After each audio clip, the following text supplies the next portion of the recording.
Welcome. It was so much easier to bring it with me tonight than walk across the...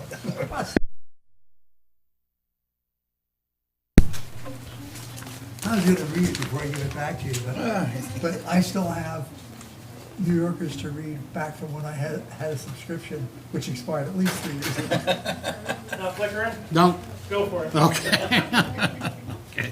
I call to order the September 4th, 2024 meeting of the City of Ellsworth Planning Board. Introduction, start with you, Mark, please. Mark? Really not. Oh, Mark Rich, board member. He was looking for him though, right? Vince Messer, board member. John DeLeo, Chair. Rick Lyles, board person. Mike Haney, board member. Staff introductions. Matt Williams, City Planner. Robert Grant, Code Enforcement. Thomas Gammon, Fire Inspector. Merrill, Assistant Planner. Okay. Adoption of the meetings from the May 1st, 2024 regular meeting. Are there any additions, deletions, comments? Motion to approve. Second. Second. All in favor? Okay. Wow, that was good. It's fast. On to item number 3, preliminary plan review of a major use site plan and major subdivision plan entitled WL Properties LLC. For applicant owner WL Properties LLC, the proposal is to create a multifamily development with total of 150 units. The subject property is approximately 121.8 acre parcel located at the end of Eastbourne Lane, tax map 22, lot 13, in the commercial, limited residential, and resource protection zoning districts. Is there someone here representing the applicant? That would be me. Name, please. Shelley Lizotte, Artifacts, representing Scott Pelletier. Is this on? Yes. Okay. I was here a couple months ago when we did a sketch plan, it was sort of a little bit more than a sketch plan, but, took a bunch of comments and refined the plan some more. And I think we addressed as much as we could of what we had at, from the meeting. Trying to think here. A couple of the things that we had to get squared away were, connection to the fire department, as far as like where the hydrants were going to be and that kind of thing. And so we did have the TNT meeting 2 weeks ago, is it? Yeah, about 2 weeks ago, and I made a bunch of comments. I had a bunch of comments from that I am going to make, but didn't get reflected in this plan because it was discussed that really wasn't time to do that before this meeting, and this is preliminary still. So, but the number of acreages, the number of lots, units hasn't changed. The whole total property is 121 acres, and we're building 27 buildings, and they're a variety of 4, 6, and 8 unit buildings. There's going to be just over 2 acres of structure footprint, and 6.5 acres, 6 3/4 acres of impervious surface, including like building roofs and sidewalks and roads, and and then the developed area is about 12 acres. And as I've spoken to Matt in the last couple weeks, in order to make this a financially doable project, we're going to end up having to do it in phases, which hasn't been shown on this plan, but we will bring that forward to the next plan phase. And I have it delineated, and I think it'll work out into 3 separate phases, and 3 or 4, with sort of the road and clearing and stormwater areas that kind of preceding the finish of the prior phase, so that it will be sort of like a continual, ongoing thing until it's all done. We have a DEP permit that needs to be applied for, and it is probably 80% ready to go. I just have to finalize some stormwater calculations and get those plans in order to submit, and that will be done prior to the next to the final plan review. And I can answer any questions. I know Scott isn't here tonight, and I do have, there probably are some things that I can't answer 100%, but I think we can definitely clear them up before the final, and that is one of the final plan checklist things that some of those things are in anyway. So I still don't have approval of all the names of the streets, and that's something that we have to talk to is it the assessor? Assessor. The assessor's department. But I do have them proposed on the plans now. And yeah, I guess that's pretty much it. I've sent letters to both the water and the sewer department with our estimated flow rates, and we do have to finalize some of the designs for the sewer. There's 2 pump stations that we need to get fully designed, and I've also sent information to the superintendent of schools about the school bus turnaround and whether or not they're going to be able to pick up students that might live in the development at the location that we've identified. And all the now that I'm thinking about this, all the other fire truck turnarounds are shown, and I did provide a small sheet with that in the documents that show. I don't think they have it. Okay. 'Cause we didn't have enough to give out to all of them. Okay, so that there are sketches of each one of the dead end, most of them are the driveways that show that the ability of a truck to turn around in that area. But I can answer any questions. So that's showing the turning templates and whatever? Yep, so for final, the turning templates. So you're gonna provide that, or is it in another sheet somewhere? No, we have it, so It is. before you hand it, they have to, Okay. Brittany, Hand delivered? don't, no. There wasn't enough to put in the packets. If they want, they can vote to add it to the packet, just pass that one around if they want. But, yeah. Oh, my goodness. So we can't look at it? You can, you No, can we make a have to motion make and then a- vote on it, and then Oh. add it. Make a motion to accept this amendment to the, Or just addition, Okay. yeah. To the packet. Yeah. Second. All in favor? now. I love the formality here. Thank you. You can tell our lawyer's in charge.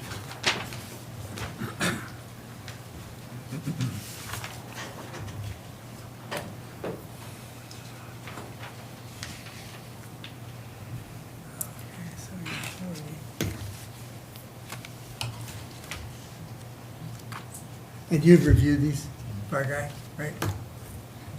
And you're good? Yep.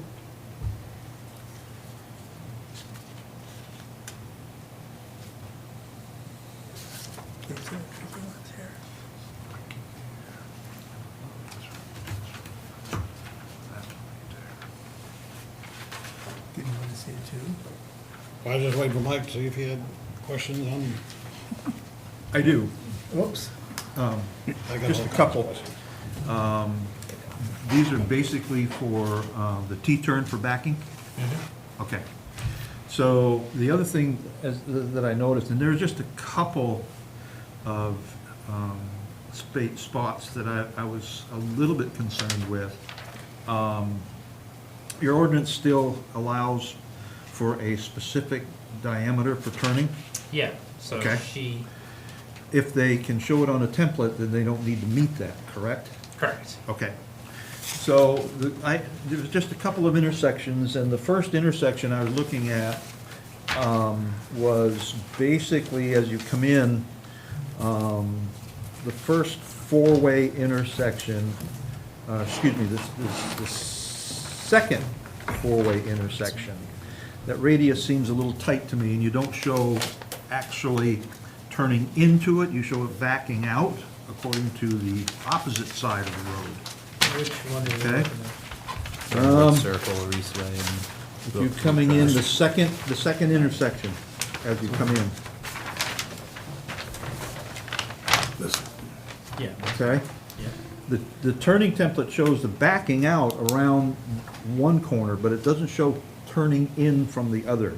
I'd really like to see the template for the truck coming into the intersection rather than backing out. Is that the one at the Reesway. Reesway, where I have the two crosswalks, the inside corner turning Y- from yes. there down? Yeah. Okay, Yeah. yeah. Not an issue. That one is a concern for me. And then, as you continue straight up through the road, what is that, Woolgrass Way? That radius, I'm not sure what that radius is, because it looks like there's a sidewalk or something, or some sort of I'm not sure what that line is. If that's enough of a space for the truck to turn into without getting on the lawn or the grass or the sidewalk. Well, that one does have we did show that truck coming into that. So, On this one. is that one going to be appropriate for you? It is on Okay. that template. All right, I will accept that. And then the other one I had that I was looking at was, I thought was a little tight. Was, let's see, is that one right there? I keep Astro, is that Astrid Drive. Yep. Okay, where you come in through Astrid Drive, getting into that parking lot, is that, you don't show a turning template coming into that parking lot. You just show them turning around in the T-turn around the other end. So probably that template needs to be shown on Astrid Drive, the first set of buildings there. What's, The left turn into the. Left turn into, Right, yeah. okay? So that you should have a turning template for that as well. Now, all these are based upon your information to Mhm. them for your trucks? Yep. As far as turning and crank angles, et Yep. cetera? Yep. Okay. All right. Is there any allowance, you know, for example, if it's a real tight turn and the truck, you know, could make the turn if it jumped the curb? Is there an allowance for that at all? no, No, so they have to be able to, in Right. theory at least, make the turn completely on the pavement. right, unrestricted. I'm sorry? Unrestricted. Right, okay. You don't allow for a, what do they call that type of curb that you can drive up on? What was Was that that? a rolled curb? Mountable. Yeah, Mountable. mountable curb, you don't allow for That that? I would, Okay. but where he's talking about probably just a square box curb. Well, I don't know what kind of curb there are. Right, I mean, but I guess my point is that would it be worthwhile on some of these really tight radiuses to specify? Yeah, that but we they also have a gotta be. mountable curb there. Right, and we also gotta be careful too, is that we're getting into the planting and scheduling of the landscaping that they're also required to do as well. Oh, no, I get that, but in case of fire, I would think that. Yeah, I mean, if a worst, shrub I mean, could, you if know, worst kind case of- scenario, if it came to be, I mean, the guys probably would. Yeah. But I've seen what I mean, if happens. it's really, really tight, chances are he's gonna jump it anyway, right? Right. Yeah, most of our entrances don't have Curbs. sidewalks with curbs, and I wouldn't want to change those to a mountable curb if it's a sidewalk. So it's kind of defeating the purpose of having the curb there, the sidewalk for the mountable curb. Except for where you have the tip down on that corner. I would prefer to increase the radius there if I need to, than to add a mountable curb. But it looks fairly adequate. And we Yeah, do have space there. There'll be a public hearing after their presentations. You can ask questions then, ma'am. Can we see what you're seeing? So I think what you have here Do you have an extra copy for the lady in the back? is quite adequate. I don't really see an issue as far as it's adequate. It's just a couple spots that Yeah. I was concerned with. So And your spots that you're asking for is on the corner of Reesway making the right, Yep, and then again on the left going into Ashford. yeah, right there, Okay. yep, those are the only two that I could Yeah. actually see from there. So this guy here could be pushed back, right? Yeah, That little- because turning into that, you may not be able to, especially if you need to get a longer truck in there. So but that guy could just be pushed Yeah, back. yeah, right? they could make that radius a little bit, you know. if they have to. So what we're talking about here is the turn off of Astrid into that Parking lot. cluster. And there's that kind of little thing that comes out. And so that could be brought back a little bit. And Yeah, I absolutely. don't know that it serves any It's just, Purpose, really. Actually, I think it's serving the purpose, of protecting the parking space. right yes. There's no parking space Yes. there.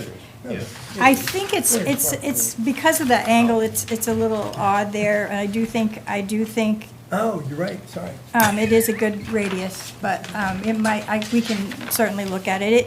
If the radius gets any bigger, we might as well just eliminate that island area, because it's just, Well, it does protect that first parking right. space.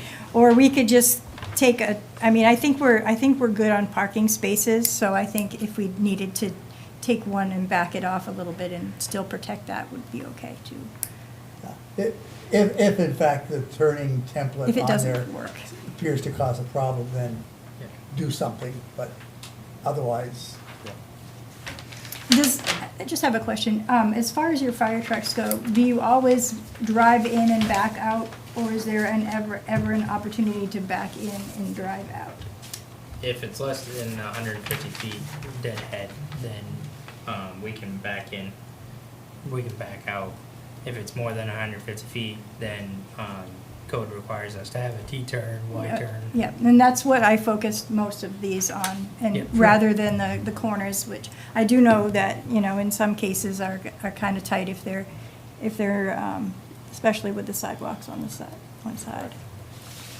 So the only other thing I had, as I was going through this concerning, as I was reading your narrative, and whether you're still gonna do this or not, we're asking the board to waive the requirement of the areas, basically, backing in, et cetera, under fire protection, et cetera. I don't think that's the purview of the board to waive the fire prevention ordinance. It'll have to come something from the fire department. Yes, and I think that narrative was done before I had the opportunity to test out these turnarounds Okay. on them. So I don't know that we would even need that Okay. at this point. All right, good. That was on page 5 of their application. Page 5 They asked for of the narrative. waiver. Yep, good. I think it was basically about getting behind the buildings.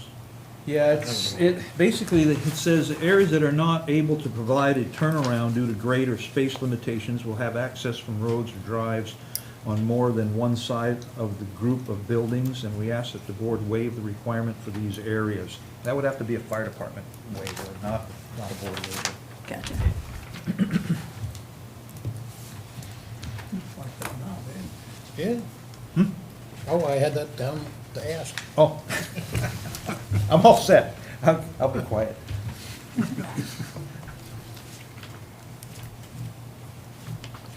Thank you for bringing that in, the turning template, that's Yes. awesome. I knew it was gonna be a question, so I tried to get a little bit ahead of it. Go ahead. Oh, my turn, geez. I would just note that on your, let's see, it's just I guess it's the cover letter dated August 15th. On page 7, you mentioned presenting the project at the June meeting. My guess is that was left over from an earlier. Sorry, I missed part of what you said. In your covering letter, Yep, I'm on dated page August 7. 15th, which is several pages long, on page 7, it says, "We look forward, blah, blah, blah, at the June meeting of the planning board." And Oh, I suspect that's just. That's the meeting we did Leftover go to. artifact from the Yes. last try, okay. oh, yeah.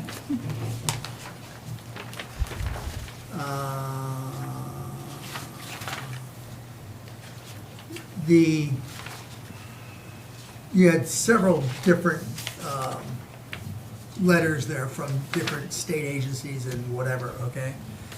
From you to them and back and forth. And there is something from the Watershed Resource Consultants folks. And it's dated July 2022. And talking about vernal pools and so forth. And I guess my question is, they did their site visits in April of that year, so that's They did. over 2 years ago. Has anything happened on that site that might change that at all? Not to my knowledge. I mean, I don't think there has No, been, but there hasn't been. just to clarify that these are still truly valid. Yeah. Okay.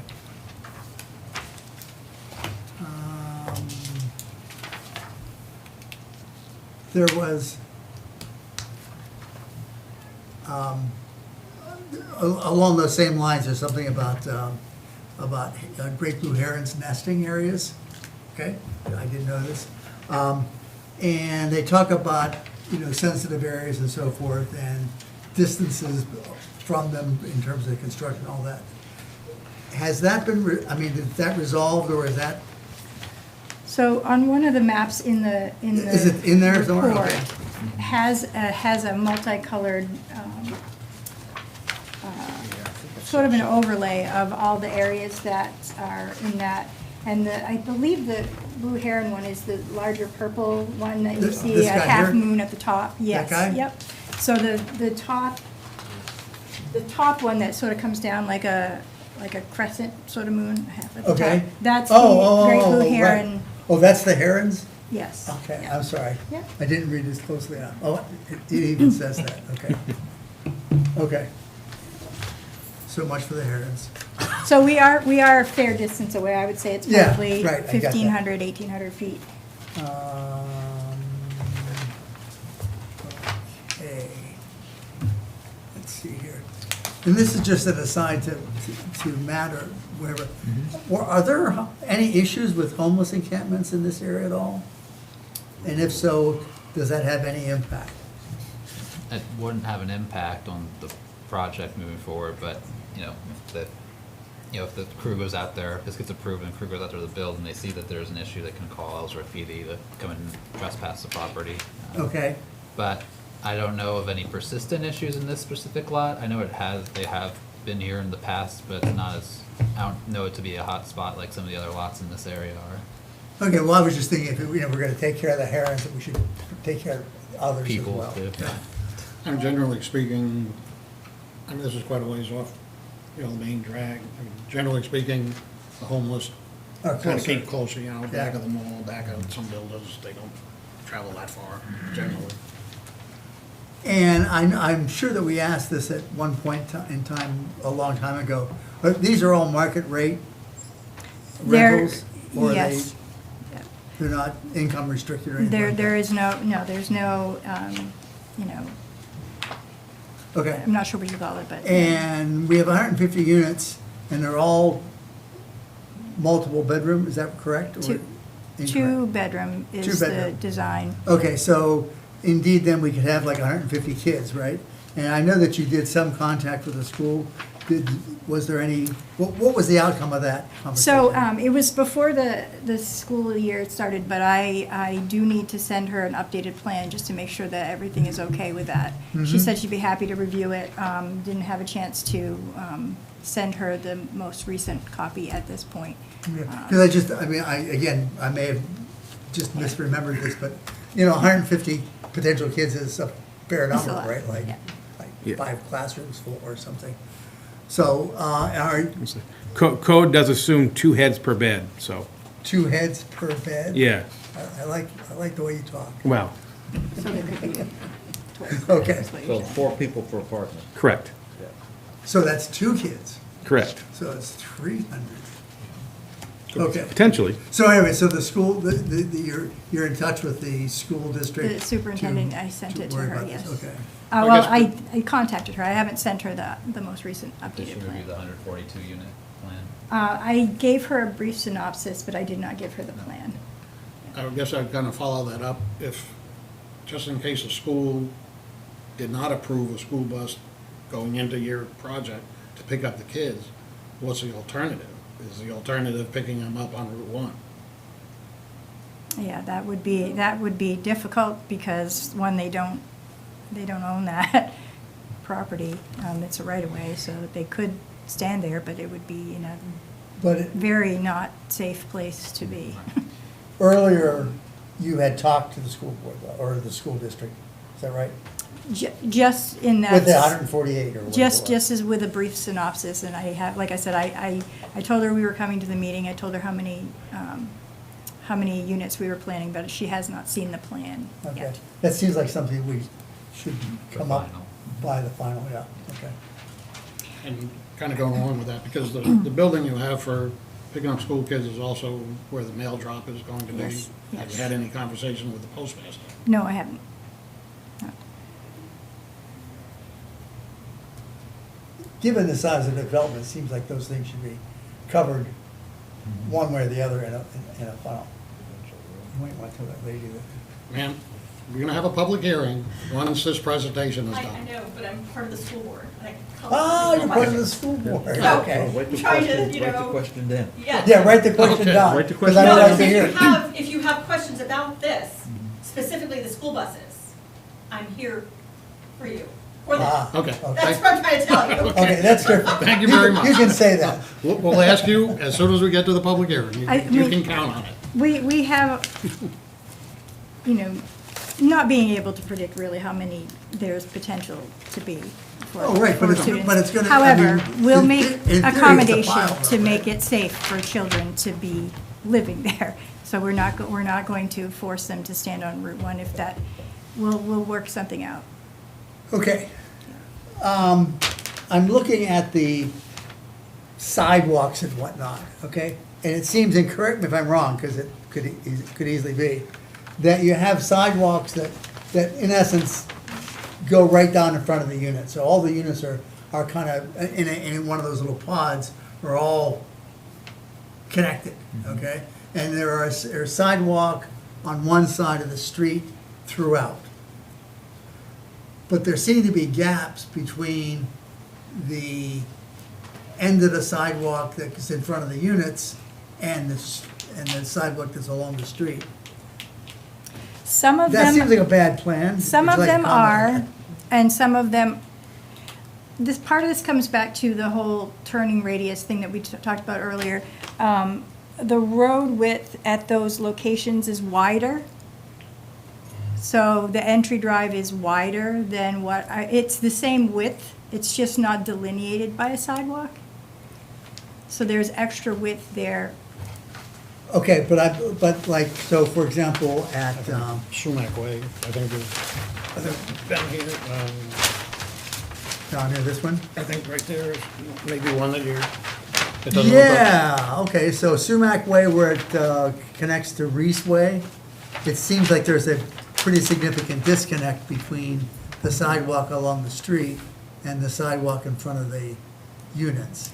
Yeah, And and I noticed it on Reese Way up near Brookville View, and also somewhere else here.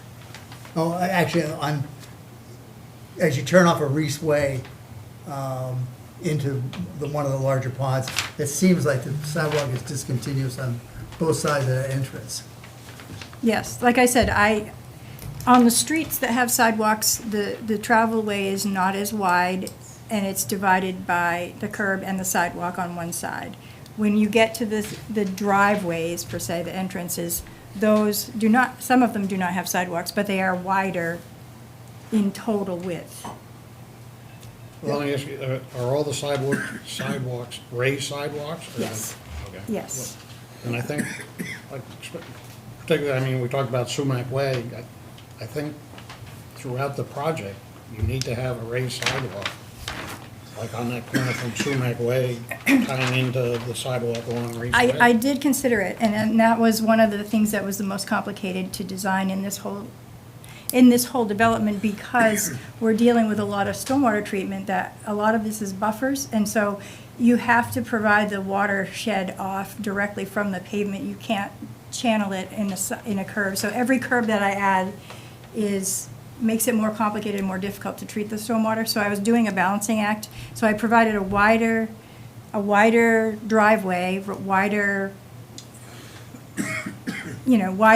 entrance for that purpose, but it's just not a physical divider between the surface of travel and the sidewalk. So what you, again, correct me, but so, for example, if I come down one of these sidewalks and it kind of ends, but it's basically near pavement, I Yes. just assume that I walk out into a parking area or to Yeah, part of the you're gonna be street to- walking along the edge of the. Of the actual the- roadway. And it's not, and none of those are actually roadways, they're all entrances to the parking lots. So- Right. Okay, I will say, like, so if you trace a lot of the sidewalks, like from Fernwood Circle down to like Brookview, and I think if there's just the addition of a few more crosswalk stripes, you can connect all the sidewalks. They're just not painted that way. But again, it still goes around the perimeter of all the major roads in the development. It just, once you get into the more parking areas, then the curb, the sidewalk does kind of fade off. Okay, so can we have something in the final that addresses that either in narrative or Yeah. sketch or And then whatever? we can talk about more crosswalks. Yeah, showing we- where we- they can be. Yeah, Okay? yeah, sure. Okay. I only see like 2 crosswalks Right. identified, Yeah. so we And need to they have were- more. Yeah. Okay. And they're on the main roads, where the intersections are. And did you say there's a place for school kids to be picked up with a bus somewhere? Yeah, there is somewhere. Mail building, lower left. School bus pickup. Before you get to the first, Okay, I see, Oh, yeah, right, I was looking for it. So I guess the question I have is, if this, however this works out with school bus issues, all the kids in this subdivision are gonna be in that one spot? Well, that isn't gonna work if we No. count 300 kids. No. So you're absolutely And- right about that. And not only that, if we don't take care of the sidewalk and crosswalk issue, you're gonna have kids walking in the streets. So that's gonna have to be addressed.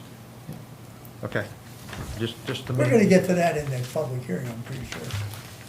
I mean, the sidewalk is on the main streets, so there won't be any need to walk on a main street. Then you're gonna have to deal with school bus turns and turnarounds and et cetera, and how their turning radiuses are, et cetera. It kind of snowballs here for you, unfortunately. Well, I mean, I've done school bus turnarounds before, and I mean, there's kind of a difference between are we centralizing them? I don't know how your school buses work here. I mean, I don't know if they have designated stops and they don't stop at so- every intersection, but that's the kind of thing we need to work out. We'll find out later. That last part that Yeah. you just said, Yeah. before the final, right? It needs to be figured out. Yeah, I would add to that, that this walk for a kid in the winter time, It'd be a long ways. long way to get to the pickup station for the school buses. Yeah, if you look at over there by the end of Jasper Lane, that is a trek and a half. Yeah, good for them. Yes, there is that. We walk to school. Yeah, Uphill, right, uphill, both ways both in the ways, as I snow. recall. You have marked snow storage, I get that, at most of these little pods and so forth, but it seems to be either I missed it or you didn't put it in. For example, in the, on the pods that are along Jasper Lane, don't seem to have snow storage spaces. I think it's just it was sort of an obvious location for that when you had no other option. When we had Just like options. at the end of the driveway, you Yeah. just, or the parking lot, you just, Right. okay. You might want to mark it anyway. I can label it. It's not a problem. Under a couple of spots, over here by Reese Way, right before you get to Sumac Way, you have a wetlands, kind of north, assuming it's north, is up on the page. You have a wetland that's on one side of the street, and then it's picked up again on the other side of the street. But I did not see any drainage or whatever marked that would, I mean, I would assume that they need to be connected by something. So the stormwater plan, the Maybe I drainage just didn't see plan. that, or, We're proposing to do, there's no culverts. It's going to be what you call either a stone or a rock sandwich, and you probably are familiar with it. It's just, they could drain through it. it can drain through it, and it goes below the subbase of the road. So that would be at that location At those, and there's 2 crossings, yes. The and one- over by Jasper and Astrid? Actually, there would be 3. There would be one on the entrance road as well. Okay, and those are marked on some other drawing? They should be on the drainage plan, and I'm not sure if it's big enough to actually see it No. on Okay. on your scale one. The request from staff was to provide the larger. I'm sorry? A request from staff was to provide the larger for final. I think you have seen it before with the 142 unit plan. but Okay, the it could be. Yeah. All right. But you're aware and it's being. Yes, taken and, care and of. those are part of the DEP permit because they are wetlands so that they will be regulated by the Army Corps, so it's part of the NRPA permitting. Some of the, most of the units have parking like right out front, okay? And there are some units that do not. I mean, it's close by, but do you foresee a problem with that? I mean, I don't know that we have some part of our ordinance says that, you know, the parking space has to be within 100 feet or whatever, it just kind of has to be there. Right, yeah, no, I don't really see an issue with it. I think people are gonna try and claim the closest parking spaces to their, to their units. I can You hopefully know, and- not and- see that. They're and the- fighting over that spot, but, The roads are not wide enough for people to park on them, so it would not even be Right, they something won't that do they that. would consider. right, okay. Yeah, and the only places that don't have parking directly by the unit would be, there's a few spaces by the dumpsters, which I think are just more meant for people dropping off trash. Well, I think they have enough spaces in the pod area. Yeah. It's just of where they are located relative to the others. Like, so for example, there's one off of Astrid Way there, and there's a whole bunch of parking, but the unit at the very end has none that's right in front. Right. Relative. Okay. So just don't rent that one, huh? No, that's not far from a parking spot. And I assume that these are all first come, first, they're not gonna be assigned or anything, right? Yeah, and I don't I don't foresee think that'd be a that good idea happening. anyway. Yeah.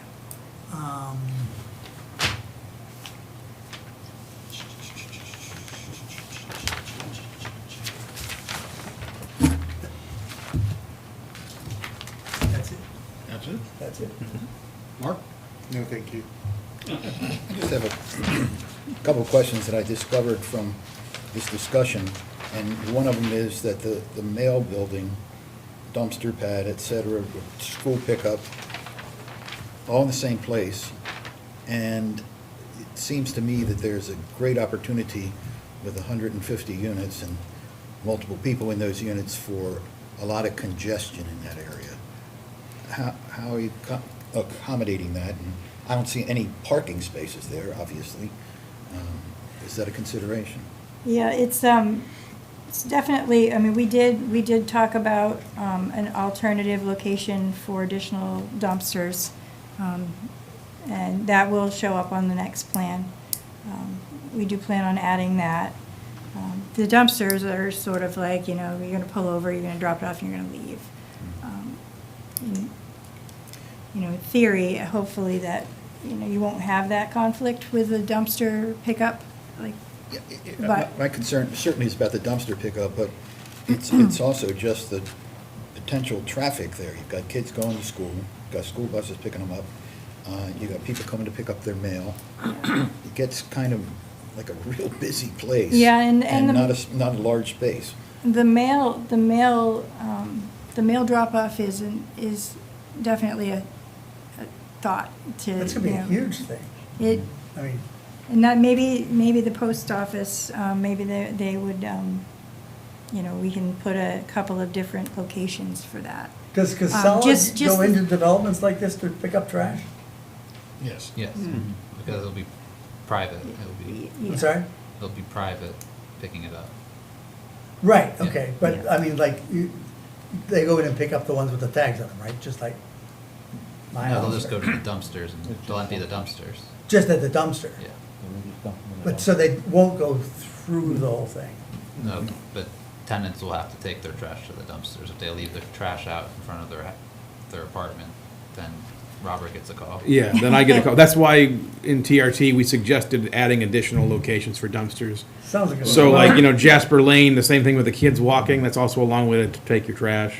Uh, Yeah. Well, how many more dumpsters do you think? I think it makes sense to have a dumpster in each pod, if you want to call it. I mean, as many units are here, and I've seen apartment complexes that there's probably at least 10-yard dumpsters that I mean, could be 150 units, and if they don't get, if this doesn't get emptied every day, and I'm thinking, if you have half a dozen dumpsters, you're gonna have to be emptying that pretty much every day.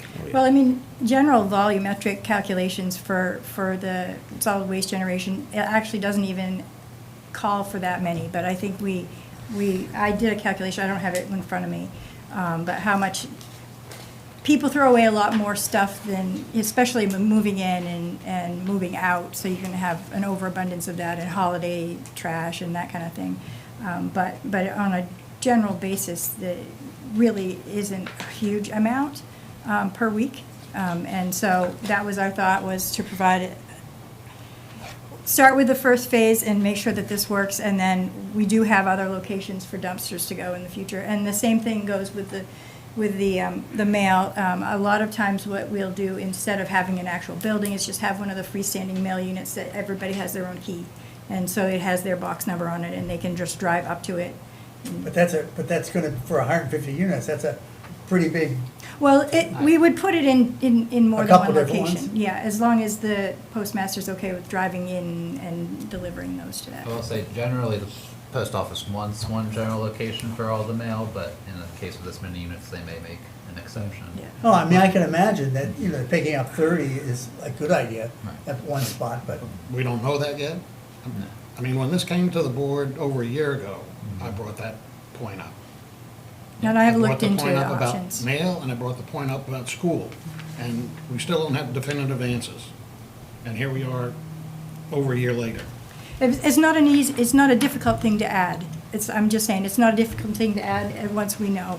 what we need to know to add or Yeah, not. right. So I guess you need to explain to me something.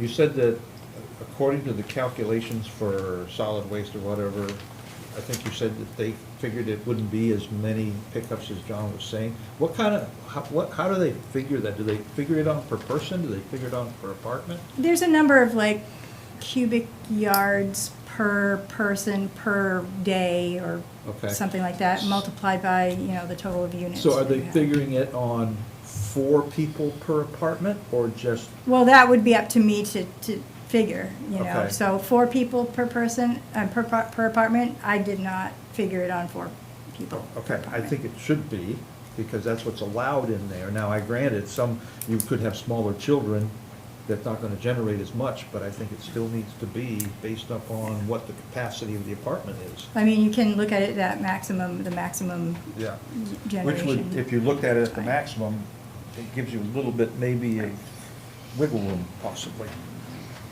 I And mean, you said those are gonna be built in phases, like how many, do you anticipate a specific number of units for the first phase? What I'm looking at is these first 2 pods here, and the road that goes down to the first 2 on the road as you come in, and then the building, the road to the very back building.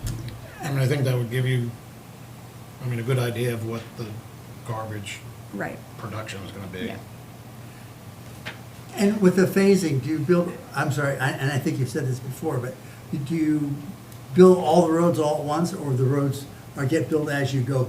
Incrementally, Incremental, right, okay. but just to put some of the roads ahead of the finishing of the other earlier apartment Okay. actually units, Okay. so that you already have that ahead, and the utilities and stuff too. Okay. I do have a couple of mobile home parks that I've worked on in the last 25 years, and one of them has 300 units, and it has 2 dumpsters. And they do have a problem. And that 300 units probably has, who knows how many kids, I don't know.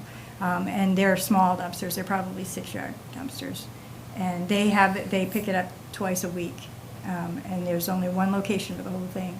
That isn't necessarily a good thing, but, we have half of that amount. And so, I have 3 here, I figured that those would be probably 8-yard dumpsters. And then there's one in the back, and then, we did talk about adding another 1 or 2 down at the end here, so that people wouldn't have to drive that far. There, you have a workshop and storage building, I assume there's going to be a person or persons to manage the property, take care of it, make sure the dumpsters aren't overflowing and trash everywhere and so on? Yeah, that, I mean, Scott would know the answers to that as far as who's gonna man this, if they're gonna have somebody that lives on the property full-time to manage that. They do have a maintenance company that they have working on their other developments, and I don't know how that works with their. And maybe I've missed it, but is there, given a community like this, when it really gets going, is there any space in this plan for a community room for community members to gather? There isn't one on this, and we did talk about this before. The maintenance and storage building is going to be mainly for use during construction, but could be converted to something in the future if they wanted to use it for. Actually, it was one of my questions, that I noticed in your write-up that maintenance building was gonna be mainly used during construction, and that'd be a good location for, a community building. Right, right. I mean, there's no point in taking it down once you put it up, so it would be a very good idea to have that. And I mean, and the other thing is the tennis center isn't far from here. The bowling alley, I know it's not on this property, but it is walking distance if somebody wanted to, We talked about having a path in the back through this, but you couldn't get through to the people at the, well, not the tennis center, but like across to the resort way there. Very hard to reach anybody there that knows much of anything that's going on. So, but we have thought about it. I think, and most of what he has for his apartments now, I would say probably 75% of them are single or, young families, not with no children. He has a lot of young professionals. Not that there's no discrimination here or any kind of direction for people to, this is geared towards that, but a lot of it is it sort of generates, like naturally happens, that's who rents there.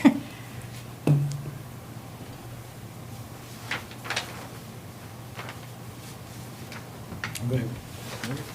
I think I noticed on here, the sidewalks are proposed to be concrete, is that correct? They are not. They are asphalt. Yeah, that's on there somewhere, so.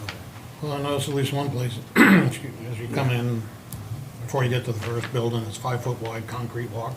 Oh, yeah, that is an error. That's from an earlier plan. We had discussed possibly doing it in concrete, but, Okay. Well, I think, And because what the about- discussion was if we extend the sidewalk down to Route 1, so like the first portion was concrete, but then everything else inside the development, the asphalt was private sidewalk. I mean, it's all private technically, but this would reach all the way down. So say if the sidewalk is extended through the development, Yeah. down at Eastward Lane all the way, I think we did have a conversation about that being concrete, but the rest of the sidewalk being asphalt. I just honestly wouldn't recommend it, just based on my Okay. judgment, Okay. engineering wise. You mentioned the Yeah. soils might not be. I mean, it's just, Right for concrete sidewalk. we have such crazy slopes there. It's not we don't have a huge amount of fill. It's not like a flat site. Just What about the curbing, what do you propose to make? curbing, slip form concrete. The concrete, okay, that's what I thought. On one of the checklist, it says evidence of financial capacity is still Outstanding. outstanding. I mean, Shelley's talked to Scott, he's supposed to be putting something together. Yes, he is working on that. That's sort of what gave us we needed to define some phases. Because I think what will ultimately end up happening is he will not move on to the next phase until, a portion of the first phase is fully completed.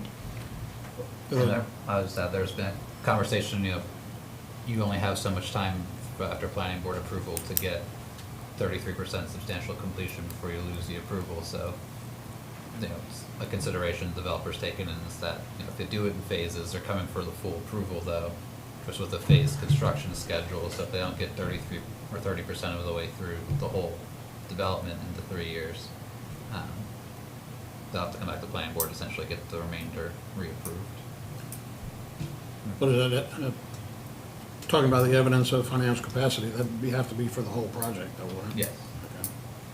And then the letters from the, I know you're still waiting for the sewer department and water department, that would be for the whole department, I mean, the whole. Yes, and they have verbally approved it at TRT, but just haven't got the letters Yeah. back yet.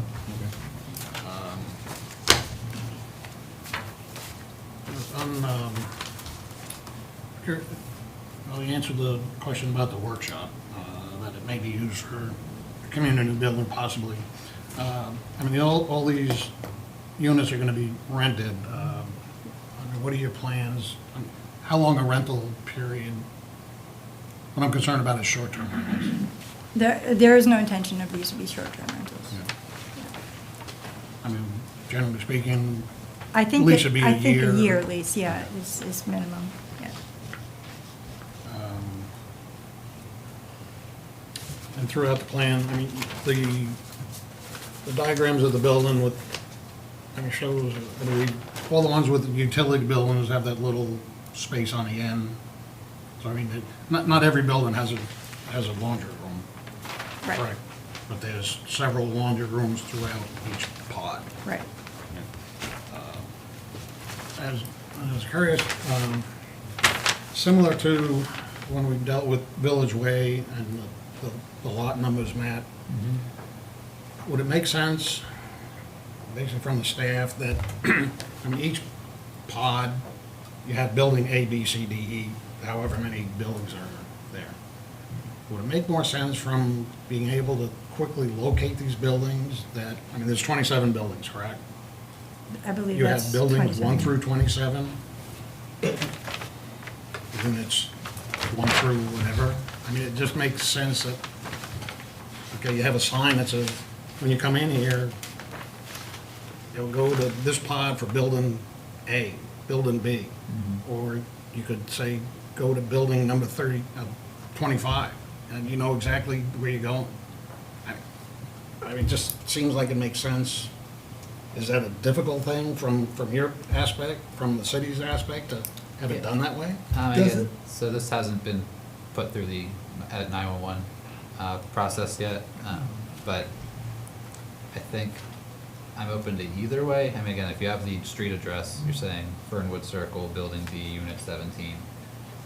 I mean, that's pretty specific. It's not like you're saying generally, like Building D, Unit 17. Now, if someone doesn't know what road they're on, I guess that could be an issue. But Thomas, do you have any comments on that in terms of emergency response, or? No, you're not wrong. It's just, it's gotta go through Larry. Yeah.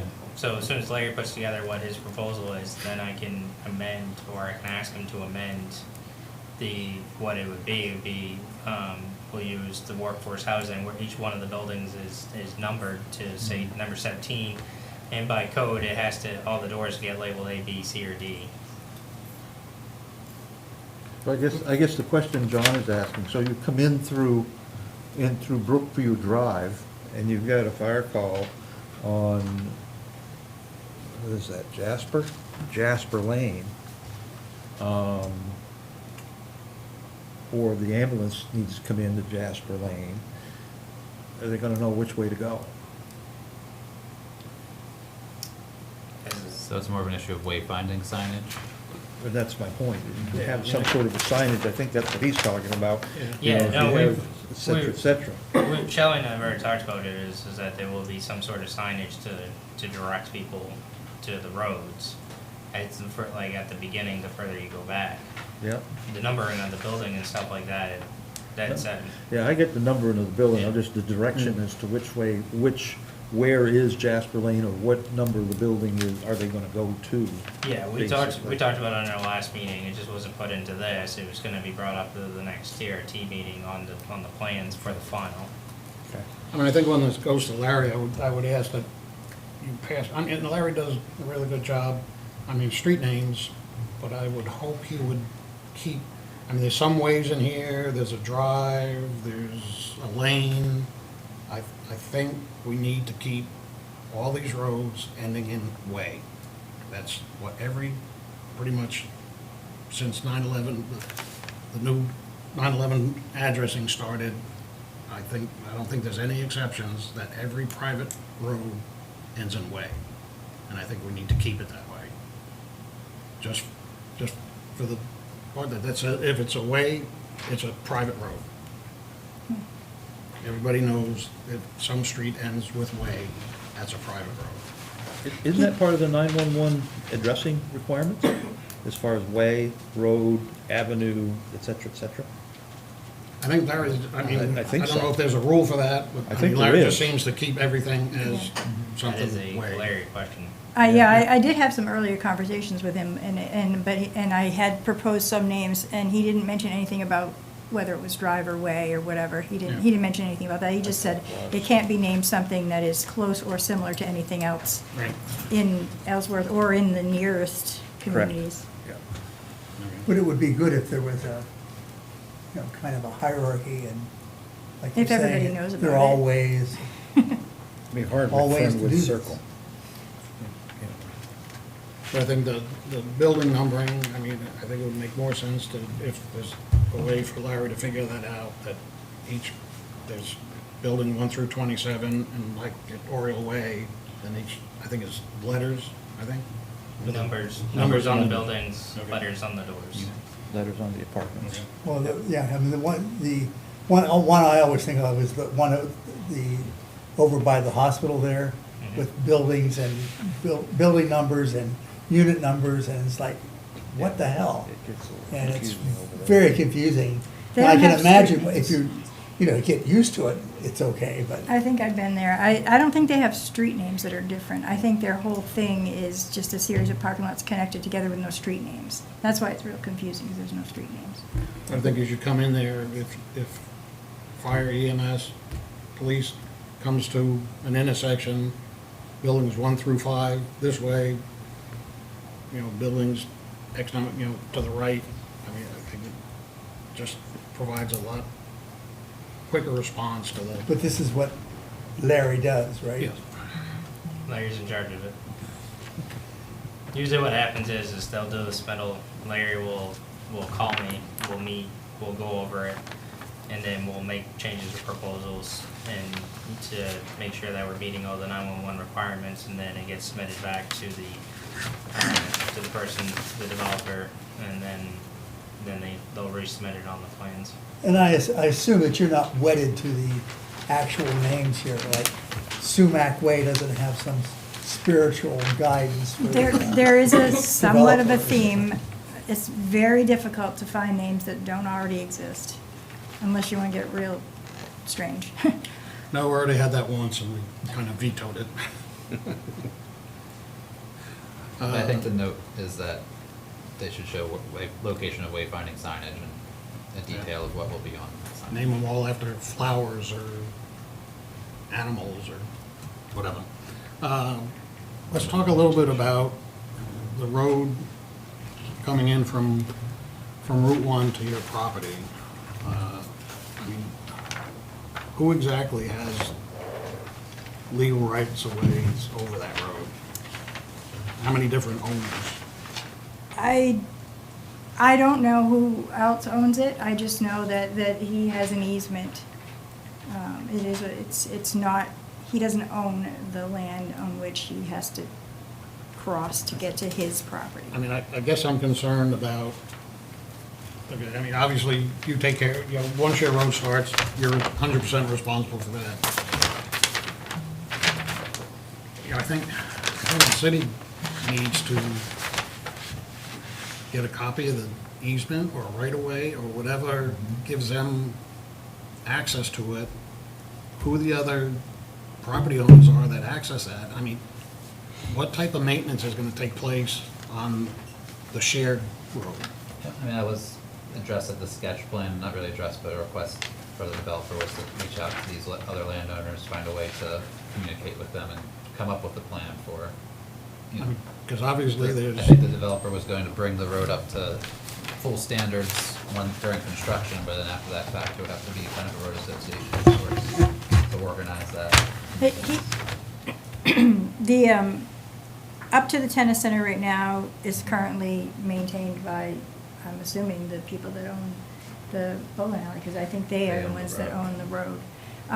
However, and then there's only about 250 feet or 300 feet before it comes into Scott's property. So the same kind of maintenance would only extend for that 250 feet. So I know he's spoken to a couple of people. I don't know which ones he's spoken to, but we do need to have some kind of a written arrangement in this. I mean, and I think that written arrangement needs to come before the final, or at the final. That was the goal, the plan. I mean, my fear is that, I mean, like I say, obviously you gotta take care of your roads, but what happens if there ends up being a feud between you and whether the tennis center helps maintain that road, the bowling alley? There has to be a Yeah. commitment to shared maintenance of the shared portion of road. Because obviously the current users are now gonna have to deal with maintaining a road, plowing a road that could have, 150 units at the end of it. They're not maintaining the whole road. The property starts about, like I said, 200 feet up from that corner. So they're not gonna be responsible to maintain anything inside his property. No, I understand that. Yeah. I'm just talking about, Right, but they're already maintaining it now. So, I mean, I'm not saying that Yes, he's but gonna just let it go, they might but have a little objection to having to maintain it with a lot more people. maintaining, kicking in more Right. money to pave a road because your tenants are not destroying it, but, Right. It's wear and tear. yes. And it's fully Scott's intention to improve this road all the way to Route 1 so that, it is in a better condition today before he even gets, Okay, But I I understand that, I understand. hope he does it, but I'd like to see something more than his intention. Something, An agreement, for example. yeah. Be a memorandum of understanding. There you go. Right. And I think along that way, like, I don't believe, there should be a stop sign at the end of this road, Eastward Lane, at Route 1. I don't believe there is now, but with as much traffic as this Well, gonna absolutely. generate, there needs to be a stop sign there. At least. Yeah. So I got a question. Go back to your building numbers and building letters, et cetera. For the record, I think by the time we get the final plan, okay, the building designations and unit designations need to be changed on your plan. Instead of it saying Building D, Units 17 through 22, it should say Building Number and Units A, B, C, and D. This is experience speaking for how many ever years, because if you hand this piece of paper to the fire alarm company, when they get ready to program the fire alarm company, fire alarm system, they're gonna program it Building D, Apartments 17, 18, 19, and 20. That's what they will use. So the numbers and the letters on the plan need to be changed around compared to what they are right now. So This was the on- first draft at the first run at the, I understand number. that, but what I'm saying, on the final draft, I'll be looking for Oh, that, absolutely. because that has to be done. Otherwise, because I have put up fight year after year after year with fire alarm companies, programming fire alarms based upon an original set of plans that had the wrong building designations and the wrong road names. So the road names did need to be finalized as well. Otherwise, the fire department and the police department and the ambulance are gonna have problems when the fire alarm system goes off. It's gonna say Building D, apartment, they're not even gonna see that number on the building. So this needs to be changed for the final, okay? It's a requirement, so. It's a requirement. Yeah. I'm not sure why And you had to find a I will be plan. looking for that on the final plan when it comes through. They'll be there, Mike. Okay? It's just, listen, I don't know how many years that I had, Tom will tell you, or my prior chief will tell you, I fought and fought and fought to make sure that that was on the plans. Because I had to fight with the fire alarm company to get it properly programmed. So it's imperative that the building numbers, apartment letters, and road names are finalized before we see the final plan. Okay? The only other thing I can ask you, in your narrative, also it talks about the 2-hour firewalls, and you talk about the detail. Can you please, on your detail, just make an indication as to where that firewall is on that? Just by drawing a line and indicating that that's where the firewall is. I guess you can say I'm a little passionate about that. Yeah, I guess I get back to Larry's question. I mean, you have, like in the upper left, you have Woolgrass Way, and maybe this is more of a staff question. You have Woolgrass Way going into that 3-unit complex. But then you have other complexes, like down off Astrid Drive, you have a 4-unit complex that does not have a street name. I'm not saying that should have a street name, so I guess I'm kind of confused as to why Woolgrass Way is there. I mean, I'm guessing it's because if you don't have that driveway there, it's more of that's a long enough piece of road to be not really a driveway anymore, an actual road, whereas Astrid Way, that stub that comes off, these will likely have Astrid Drive or Astrid Way, whatever it ends up being, addresses, because it's the only, pod that's It's more off of that directly going road. into a parking lot. I mean, Woolgrass Way is, I don't know what the scale is, maybe. It's a very short drive, Yeah. yeah. May I? Certainly, I'm done, I think. On the plan on Sumac Way, I noticed that you have 2 building Bs. Oh. Is that an error? It would be an error. Thank you.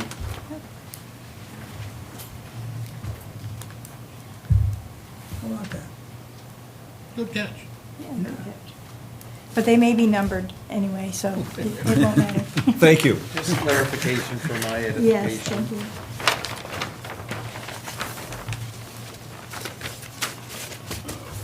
Is that it? Oh, I think so.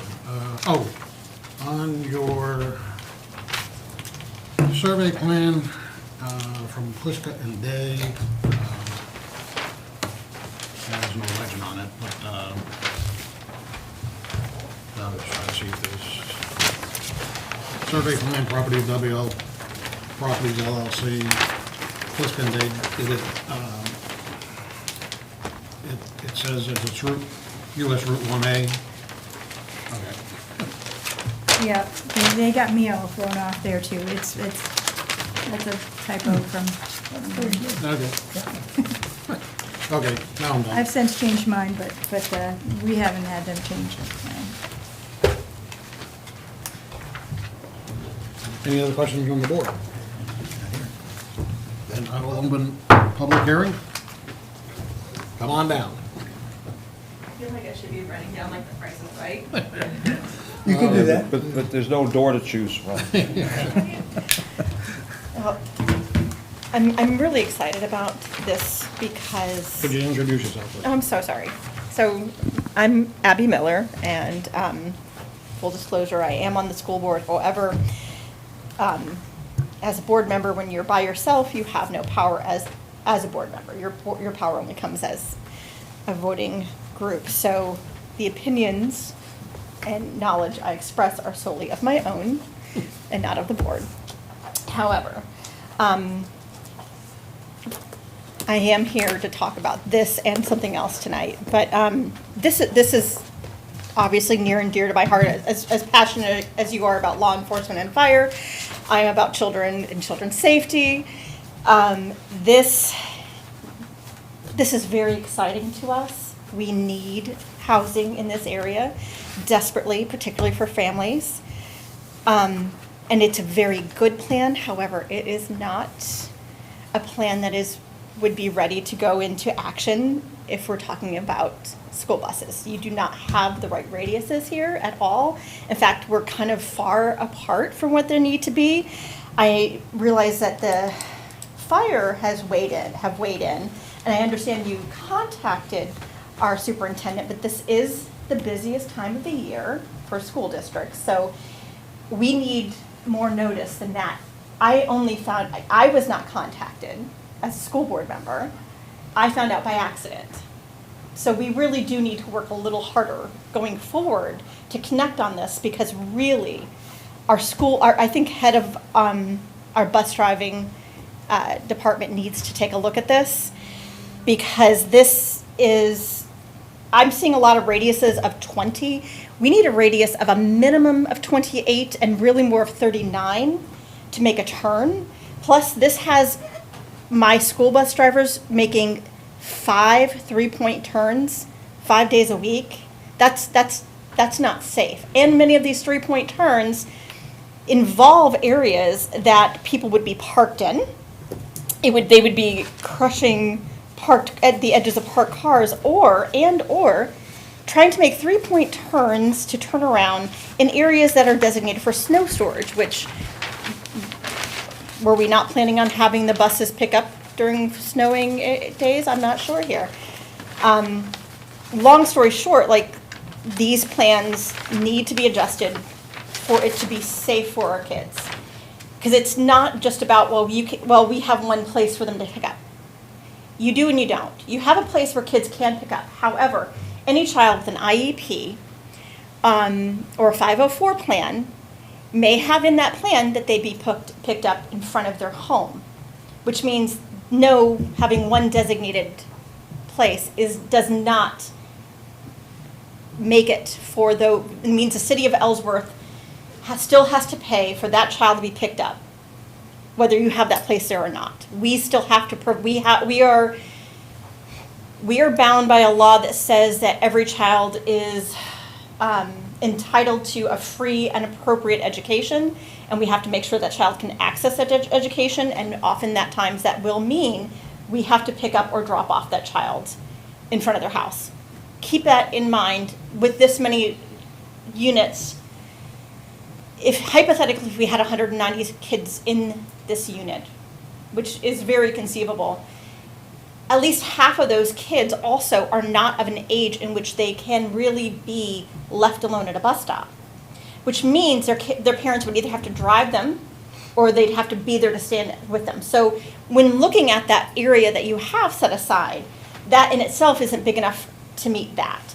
And it's next to a dumpster. That's really, that's, I don't know how you would feel about your children having to pick up their bus and standing next to a dumpster. I'm not for it. Like, I think we can do better for our children than asking them to stand and wait for their bus next to a dumpster that 100 and some other people are using. That's really not very sanitary, not very kosher. I would think you'd want that better for your child as well.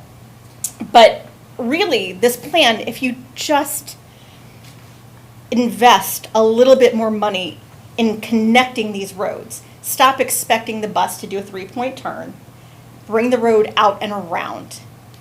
By doing that, you're going to eliminate most of these 20 radius circle places and most of these 3-point turns.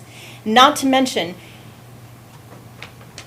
you have to keep in mind that it's not just the road, it's what else is there. That bus has to make that radius and nothing else can be there. Meaning there can't be a fire hydrant right there. There can't be a sign that bus tail end is gonna hit. There can't be a parked car that bus's tail end is gonna hit. There can't be a variety of things that you generally do see on roads. So it's not just that it's a clearance. It has to be a clearance, and you have to be avoiding all of these things, including other people on the sidewalk.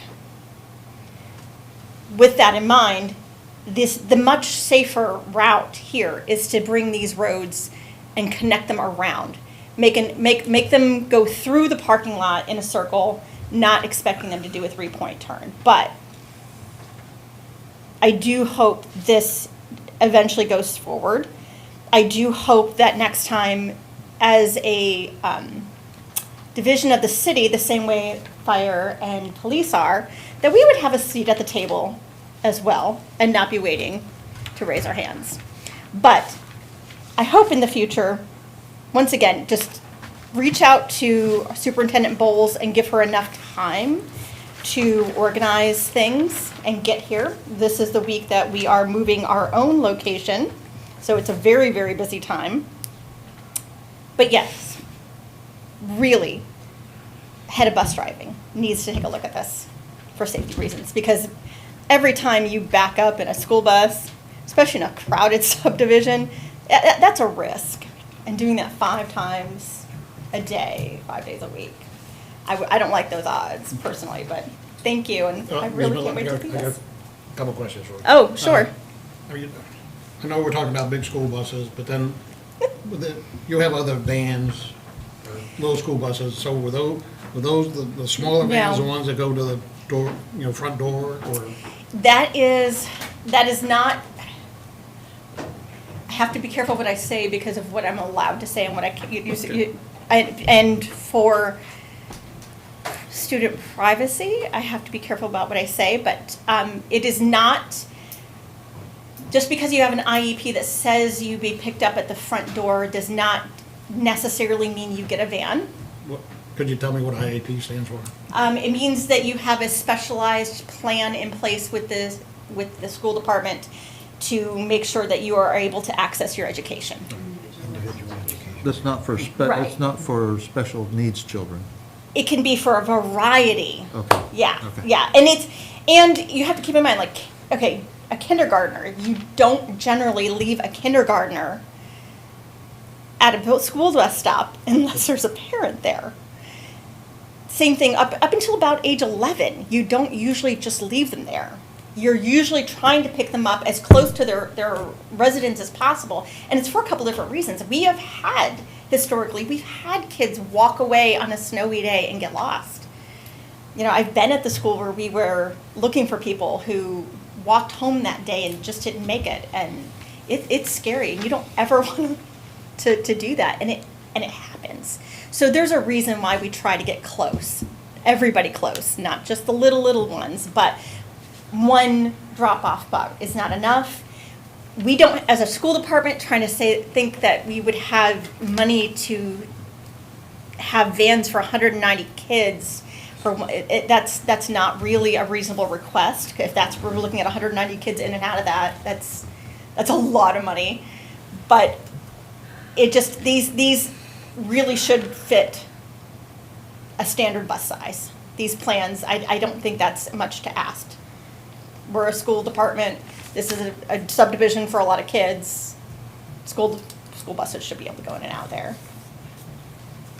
But any other questions?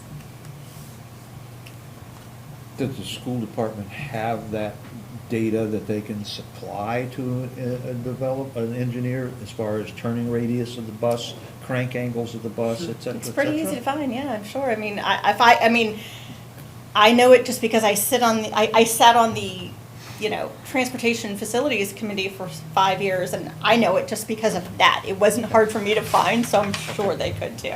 There's a lot of different type of bus manufacturers, and there's a lot of different lengths of buses, and so it's hard to know exactly which style of bus you have. So it'd be nice to have that data. Well, but 28 is the minimum, and you have 20s on here. So that means right there is no bus that would have fit this at all. And even on your upper end, you only have a 30. So that means that most of our buses would not be able to make it through that. I mean, you were already cautioning you were already estimating either under or at the lowest level. It just, we need more. And this is Maine. We have snow. We need to make allowances for, what's going to actually get plowed? Where are we going to really have this much clearance? It's an easy fix, as far as I'm concerned. But, any other questions? No, thank you. Thank you. I mean, I guess, going along with that discussion, I addressed Shelley about, the fact that, this came to us a year ago. But after listening to Ms. Miller, I also wonder, why didn't staff follow up with the school department? As big as this project is, school, what do you think of this? I mean, I'll just take the hit. I thought they'd have the school bus pickup stop, that's usually what we require. Does the TRT normally invite someone from the schools? Not usually, no, it's not in the ordinance. They can, they could. We could. Seems like it might be a good idea for, I mean, not for every Development, but, development, but for any residential development. right. Note to self.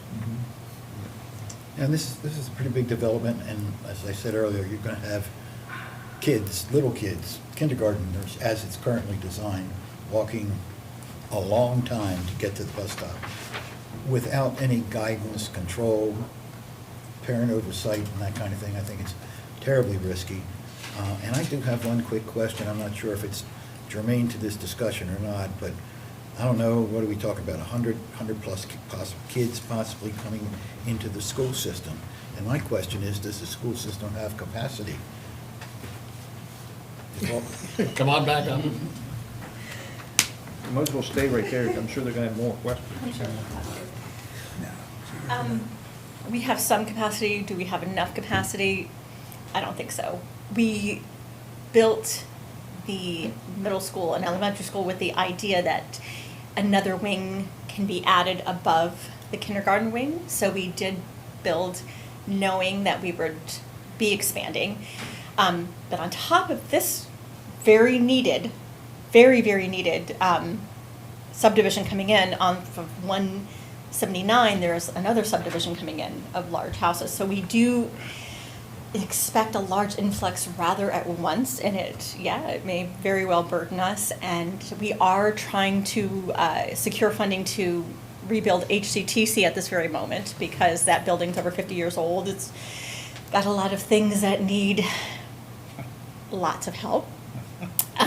But really that goes back to the city council and getting an agreement with everybody to build and expand. But, I mean, let's face it, I don't think Ellsworth is gonna get smaller. We're the #1 growing city in the state of Maine, and I'm rather biased. We have great schools, and I feel like that's a big reason. This is a great place to raise kids. It's a great neighborhood, you know? And I hope we keep going in that direction, so. Ms. Miller, do you have a sense of what percentage of kids travel the bus versus parents take them to school? Oh, we have, it's pretty big numbers, I will say, because we have, first of all, we are, as a district, we're one of the largest districts in Maine as far as when you look at how many miles our district is. So we have to cover a lot of territory, and because of this, our buses already take quite a beating. I feel like our buses don't get the life that we really would have hoped. But we go over a lot of really rough roads, and we go up a lot of hills. There's a lot to it. And we have been encouraging, especially during COVID, about parents dropping off, and they do a great job. We have a lot of people, but currently our parking lots are at capacity as well. Like, it is difficult to get anybody more in there to pick up or drop off. We also have a lot of kids that come from surrounding towns, because if you are a family that needs certain services for your child, we're the school to go to for that, because we are equipped for certain things that others are not. It's an interesting situation. So you get this variety of vans dropping off, buses dropping off, and cars. It is a lot of transportation overall, a lot.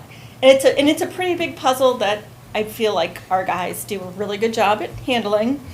Once again, there could be ways to expand our parking. All of it just takes money, and you guys know as well as I do. This is a hard time to be asking for money. People are a little shocked with their tax bills, and it's, but yeah, we could expand, we could make more parking, we could do a lot of things. Just got to get people to say yes. Thank you for your input. Anybody else from the public? And I'll close the public hearing. Any other questions or? Anybody online? The Zoom thing? There's no Zoom. Nobody on, okay. Any other questions from the board? Not for me, sir. Concerns from staff? No, there are a couple additional notes, but they're all for final. For the sprinkler plan, sprinkler system being put in place, hydrants moved around, and then providing just a larger drainage plan and a lighting plan. But I think those are all items that could be done for final. Any questions for staff?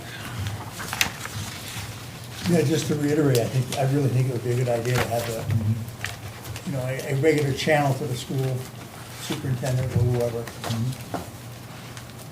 for any residential development.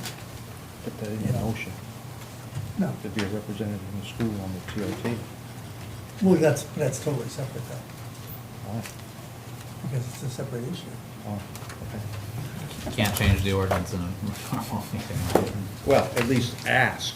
That No, to be well, the- we Not can- necessarily we a can- member, but be represented. Yeah, we can do that. That's what I'm saying, is at least they'd Well, be just- represented on the TRT, not necessarily a member, No way. right? I mean, I think that's splitting hairs, but I will contact the school department. I think it's imperative that that happen too, so. Somebody like to make a motion? Sure. Make a motion that the preliminary plan review be accepted of a major use site plan and major subdivision plan entitled WL Properties LLC for applicant owners, WL Properties LLC. I think I said all the right words. I think so. Did you say found complete? Found complete. Yeah, somewhere. Is there a second? Second. All in favor? Okay, unanimous. Thank you very much, Shelley. Thank you. Pretty large shopping list there. Just another day.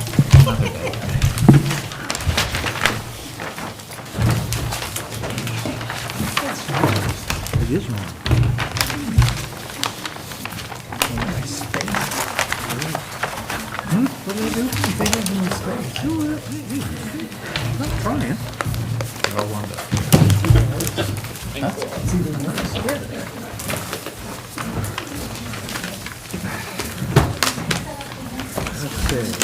I'm just gonna wait until Mark comes back.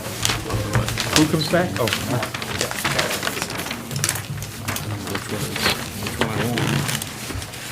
We actually have this space.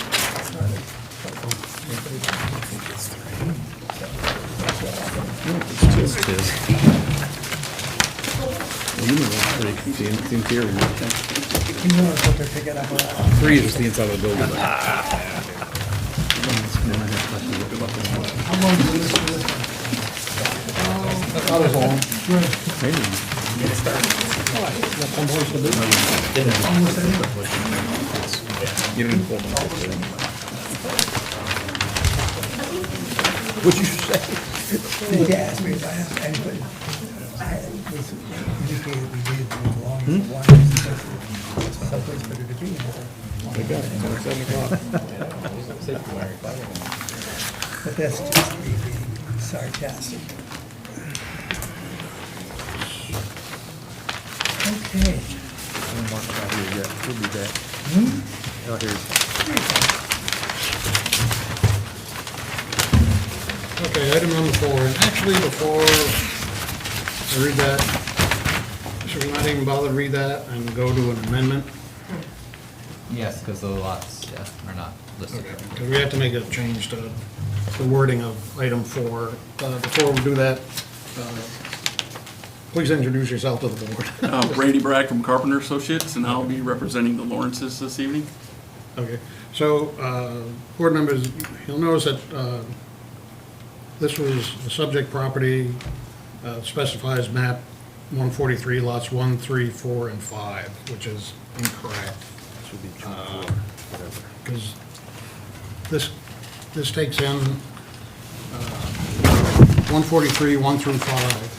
143-1 is the old Dennis Coffee building, the old Ellsworth Audio, if you're familiar with that.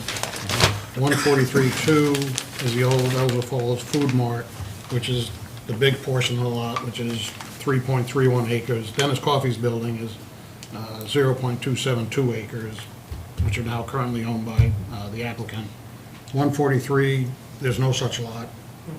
143-4 is the old city firehouse, which sits in the north, which used to be sitting in the northeast corner of the lot.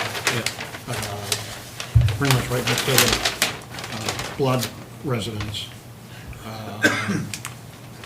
That lot is also owned by the Lawrence. And 143-5 is the Judith and Richard Blood house, which is not part of this development.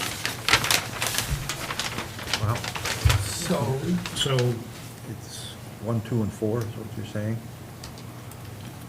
Map yes, 143, and, lots what? well, and one question was, because Matt was, because in response to this email, you said that this was just gonna be, the project was 143-2 and 143-4. But, Yeah, but so since then, when the revision came in, I think this was before the revision came in, they are putting their sign on the coffee lot, or previously the coffee lot, so it should be, so I mean, the coffee lot is included in this? yes. Okay. So what's the numbers? So it's gonna be 143-1, 2, and 4. Map 143, lots 1, 2, and 4. Yes. So does the application need to be redone? Because on the second, item number 3, it shows 1, 3, 4, and 5. Yeah. Correct, so we'll make the amendment tonight, and then for final, they'll have to redo the application with the correct lot. Okay. Okay, so I'll make a motion to amend item number 4 to read preliminary plan review of a major use site plan entitled Main Street LLC for applicant owner Dustin Lawrence. The proposal is to construct a 6,600 square foot building for rental to small commercial companies. The subject property is approximately 3.6 acre parcel located on Route 1A Bangor Road, tax map 143, lots 1, 2, and 4. Is there? Second. Question on Yeah. on the whom it may concern letter from Dustin Lawrence. It only shows property on lot 2 and 4. It doesn't say anything about 1. Well, one is the tiny part of the, But it doesn't show it on his permission letter to Randy that's Bragg. lot or one. Sorry, lot Controversy. one was the coffee lot, so, again, the sign was added as a revision, Yep. and so. So the whole signs- thing is gonna be redone? The whole, the letter, everything will have to be added to reflect that now Okay. part of the development is on lot one. All right, so the entire application, I would think, has to be gone over. I mean, not really the entire application, they're putting a But sign on. those items that but need to be yes. corrected, Right. yeah. We can move the sign. Was the coffee property purchased? Yes. Okay, so we have a motion and a second? Sure. I think we got a second. Yeah. Okay. I heard him say it. All in favor? Okay. Okay, I'll turn it over to you, Randy. Okay. Well, it's a fairly simple building. It's a 60 by 110 foot pre-engineered metal building to house at least, or up to 5, I should say, only up to 5 individual units to allow, primarily the market is for trades folks to use for storage and spillover space they need for their work. So we expect small carpenters and those things to use this space in the morning time to pick up supplies, or at the end of the day, drop off supplies, that kind of thing. Maybe temporarily store a few windows or whatever they're working on that day. So that is kind of the market that they're shooting for. The building is a couple of 100 feet off of the main drag. We plan to use the utilities that are there for this property. So the way this property, and I think we provided a floor plan, a proposed floor plan. That's not cast in stone yet, but they will share basically restroom facilities. So there's going to be a very small impact to the water and sewer, and we plan to use the existing services that are already onto that development.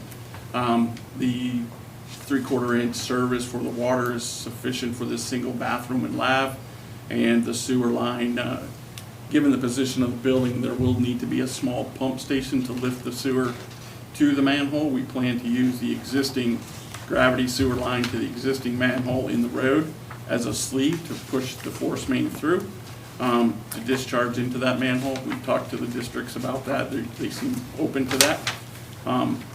That way we don't have to open or disturb the main road at all. We have, during the staff review, made a couple of modifications to this plan. I'm not sure if all of those made their way to you, but a couple of the things were to address the stormwater narrative. So we're handling stormwater with a building drip edge filter off the backside near the property line. So any water that falls off that building will be collected and treated and then discharged. Anything in front of the building, including the front part of the roof and the road and the drive, are collected in a small under drain soil filter, I guess, to the east. If I'm looking at that right. And again, we nearly capture 100% of the impervious area. The site is small enough so we don't need a stormwater permit from the state.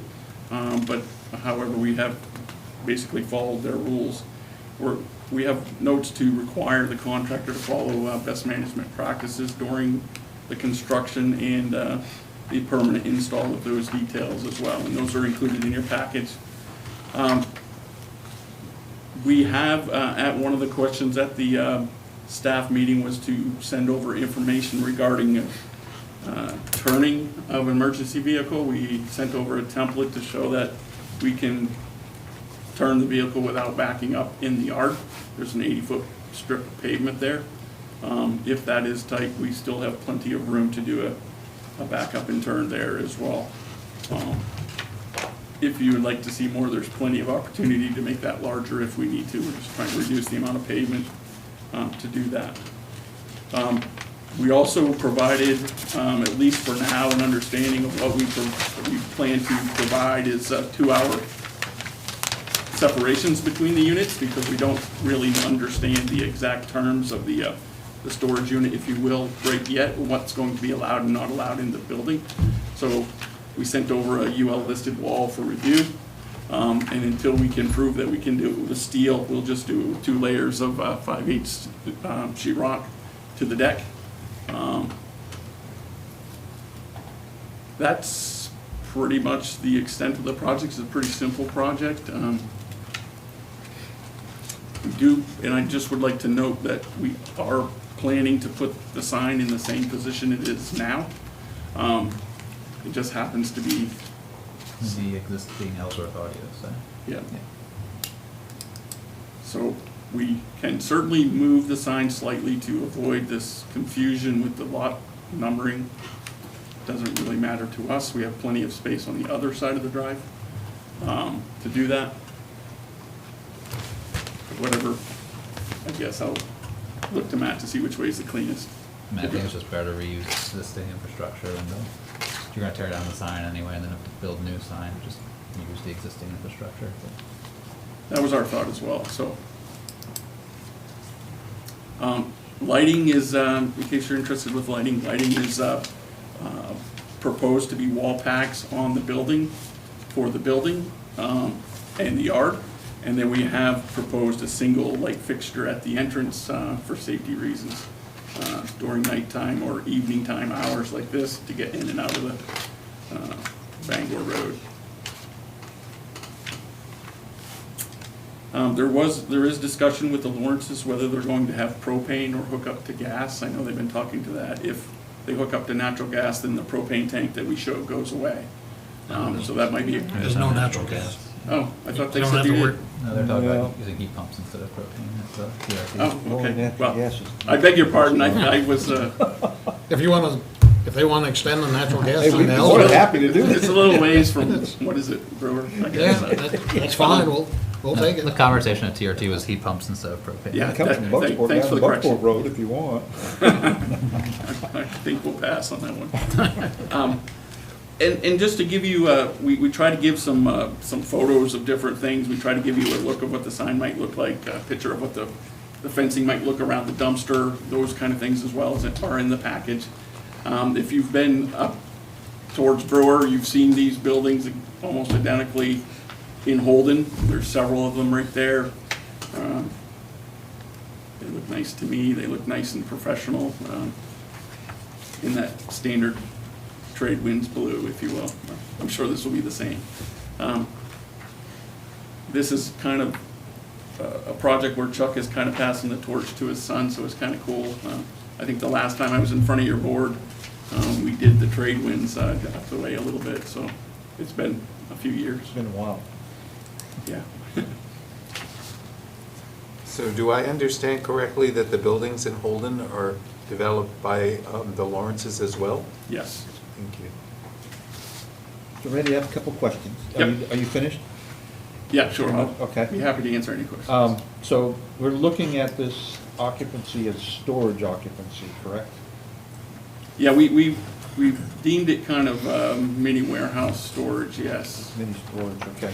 And you haven't really deemed yet, I don't know how Tom or whoever, what's going to be allowed in there? Is that something that's going to be by contract or something that's going to be Yeah, so the controlled? Lawrences, and I think Tom brought it up at the meeting, you know, we can't really guarantee what's going to be stored in there. And if somebody's storing just a few gallons and they trip the trigger, right, so the Lawrences said we'll just go with a 2-hour separation there. It needs to be more than that. So I assume they will have a lease agreement with each one of the folks, and we could get a sample of that to forward on to the fire department to make sure.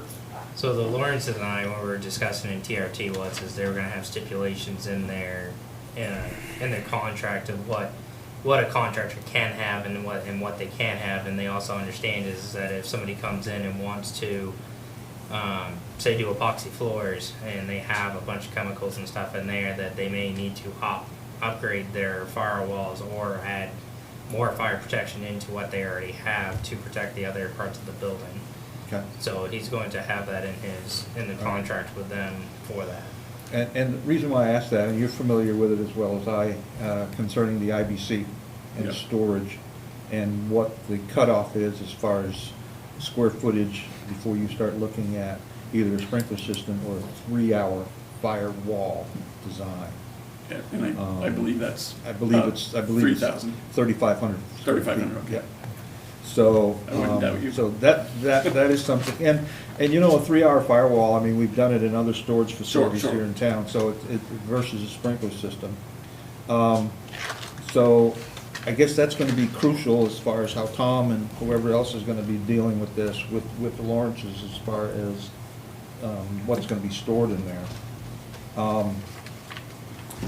So this is just storage, they're not planning on having like any office space or space where they can control? I don't think that's the intent here. I know some of the other ones you'll see in Holden, they have like one of them is a beautician.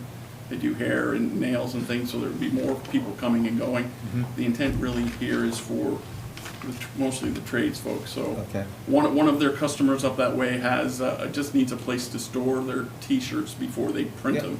They come in on a tractor trailer, I need a place to put 10,000 T-shirts. and Sure. That's what they do. Yeah. And then they take them off to the print shop. Yeah. It won't be a print shop, that kind of stuff, but. Yeah, because my concern was whether you have a contractor that's storing stuff, if he's gonna be bringing his public or his client in there to take a look around to see Yeah. what he needs. That's something that Yeah, needs no. to be concerned, because when the public starts accessing, that changes everything in that building. I I mean, will just say, during TRT, the conversation was specifically for commercial, or contractor storage, and that was the Contractor storage. proposed use. So that needs to be stipulated Right. somehow.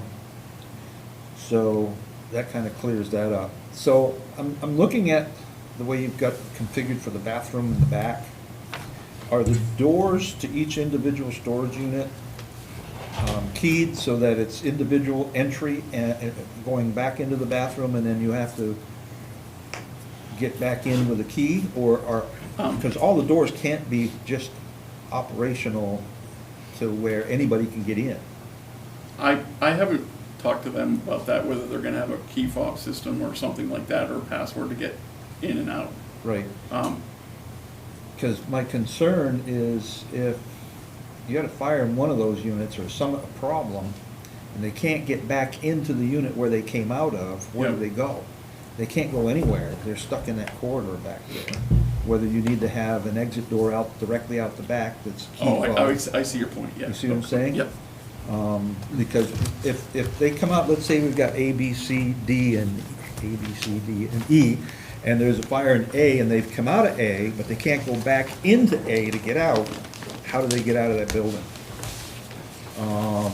No, so I think, it sounds like a door to the A door, exterior in the some corner. sort of a common key Yep. fob or something for the people that are renting? Yep, out the rear, yep, Yep. to get them out. Okay. Or an exit door. Yeah. Well, that's what it would be, an exit door, but Shared. accessible by only those people that are renting the building. Yeah. Yeah, Yeah, that makes sense. good point, Mike. Well, Yeah, no, it makes sense. so it just, I just was a little, wasn't sure about that, so. I like the design, so hopefully they're gonna keep it this way and later on not turn it into retail. Yeah, I don't, We can't deal on potential, I understand that. No, they So- have, we did have a conversation about them have to commit to a use, and again, the contractor storage was the committed to use during this TRT, because it, again, it changes parking, it changes, if they did Changes go to use, it has retail, to it come back changes here. use and has to come back, right? Yeah, yeah, and there's talk, obviously, there's more land there to do something, to do a second unit, so if they chose to do that, they would have to do something a little different. yeah. So we tried to build that entrance road to standards, if you will, to take that traffic later too, so. Okay, thank you. Since, how wide is the entrance road? It's 24 feet paved, 24 feet paved. Okay. I mean, on the change of use, do we need to put something as a condition of approval that there's a change of use?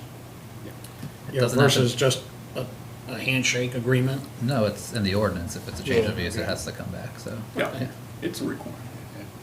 But whatever actually goes in there, are the people gonna be going in and out all the time? I mean, like, No. every day, or?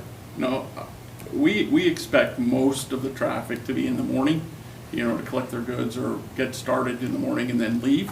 And then again, at the end of the day, close of day, they would come and clean up. Now, it's not to say that they, hey, I forgot something, run over and Right, get no, I something. understand, but nonetheless, though, they're using it every day.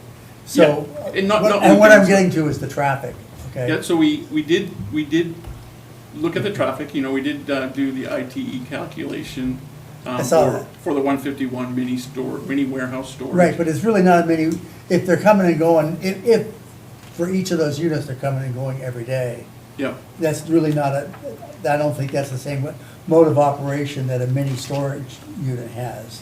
This is why I don't think anybody comes and goes to that mini storage all the time. right. okay? And if So- we would have done storage, not to cut you off, I'm sorry. That's okay. If we use regular, like, self-storage or something like that, the trips, the peak hour trips are much less than the 1.5 or so that we used. Okay, so I'm not suggesting that you have to do a full-blown traffic study here. Yep. Matt. Okay, Watch it. but, right, but at the same time, what you do right needs to be a little more fleshed out than what you have, okay? I think you need to look at what the, you know, the generation of a mini storage versus some other potential storage use or whatever. So check that out, and when you say something like, expected to produce far less traffic than the previous development, that's all well and good to say that, but you really need to have some sort of numbers that go there. I mean, what was there before, you know, if they were getting 50 trips, that's fine, whatever. No problem, yeah. So- No, understood. So that just needs to be fleshed out better and not as vague. And I realize. I assumed a lot, yeah. Being a little vague here, so, but that's okay. Yeah. All right, yeah. And I Easily. assume that there's no having to deal with the state for anything because you're using existing curb cut, is that right? That's correct. That's why we did move the alignment of the drive. It was a little bit more to the, towards town. And we put it back in its original position to avoid that issue. Well, let's, And the, Oop, go ahead. power's off. the, on the site plan, let's see here. What lot number is this one over here? Anyway, you have the existing building, or the existing residence that's gonna stay there, okay? Yes. And there's land that you own on both sides of that, and so my question is, the building that you're proposing going on one side, but then there's kind of like a very thin lot on the far side.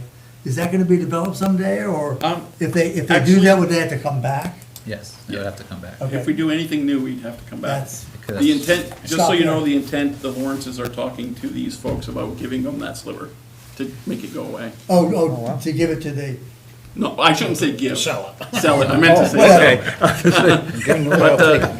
That's beyond our purview. Because this That's really, right. unless we were gonna use it for a horseshoe drive or something, it really doesn't do us much good. Okay. As soon as we're talking about the curb cuts, I mean, right now, the curb cut on that lot is about 100 feet long. Are there gonna be curbs on either side of the driveway? There's no curves, there's a shoulder. I guess, is there gonna be delineation of where that 24-foot, like, actual driveway is versus what the long stretch is now? I'm sorry, I don't understand the question. Well, the If you the want us former to. use was a little convenience store, gas station. Sure, sure. And the whole front of the lot was wide, there's no curbs. Open to the road, And yeah. it still is now. So I mean, if you just have this 24-foot road coming in, I mean, to the north, I mean, you're quite close to Dennis Coffey's building, so there's not much room there. But I mean, presumably, somebody can turn in that whole space between your driveway and the Blood's residence. Because I'm pretty sure that whole frontage It's all curb is cut? all Giant curb flat. There's, if I'm not mistaken, there's no curbs there. And there's no delineation of where the driveway hits the road. Isn't there MDOT has a standard for what a curb cut should look like, a driveway entrance, right? Sure, sure. So, yeah, if you're asking us to close off the gap, then that's Yes. what I'm hearing. Yes. Okay. Yeah, it should have a curb cut, and it should be 24 feet, and, But what you're really asking is to close off the other 100 feet. Yes. that's wide Yeah, I open mean, for that safety. may be. it doesn't, more. it serves you no, We did Perfect. install some street trees along there to kind of deter that. I see that. But we're nervous to put too much there, so we can make sure we can still see a few hundred feet in both directions for traffic. But there's no, we've done it with boulders before, things like that, but what I'm hearing is you're asking us to close off that big gap. To the extent that you can, yes. And you're not really expecting large trucks to fit in there, are you? No, Pretty much just Box maybe trucks. a box truck. That would be about the size, Yeah. the limit, yeah. I mean, right now, just so I can get a better understanding where the property line is with the Bloods, I mean, there's a couple of huge boulders there. Is that on your property or the Bloods' property? Just, I don't know. Maybe somebody knows. I have no. are you the Bloods? It sounds like it's their property. Okay. Or Are they on their your property? No, okay. No, they're just exactly where the old fire station used to be. Okay, thank you. I think they're on the plan here, but. Yeah.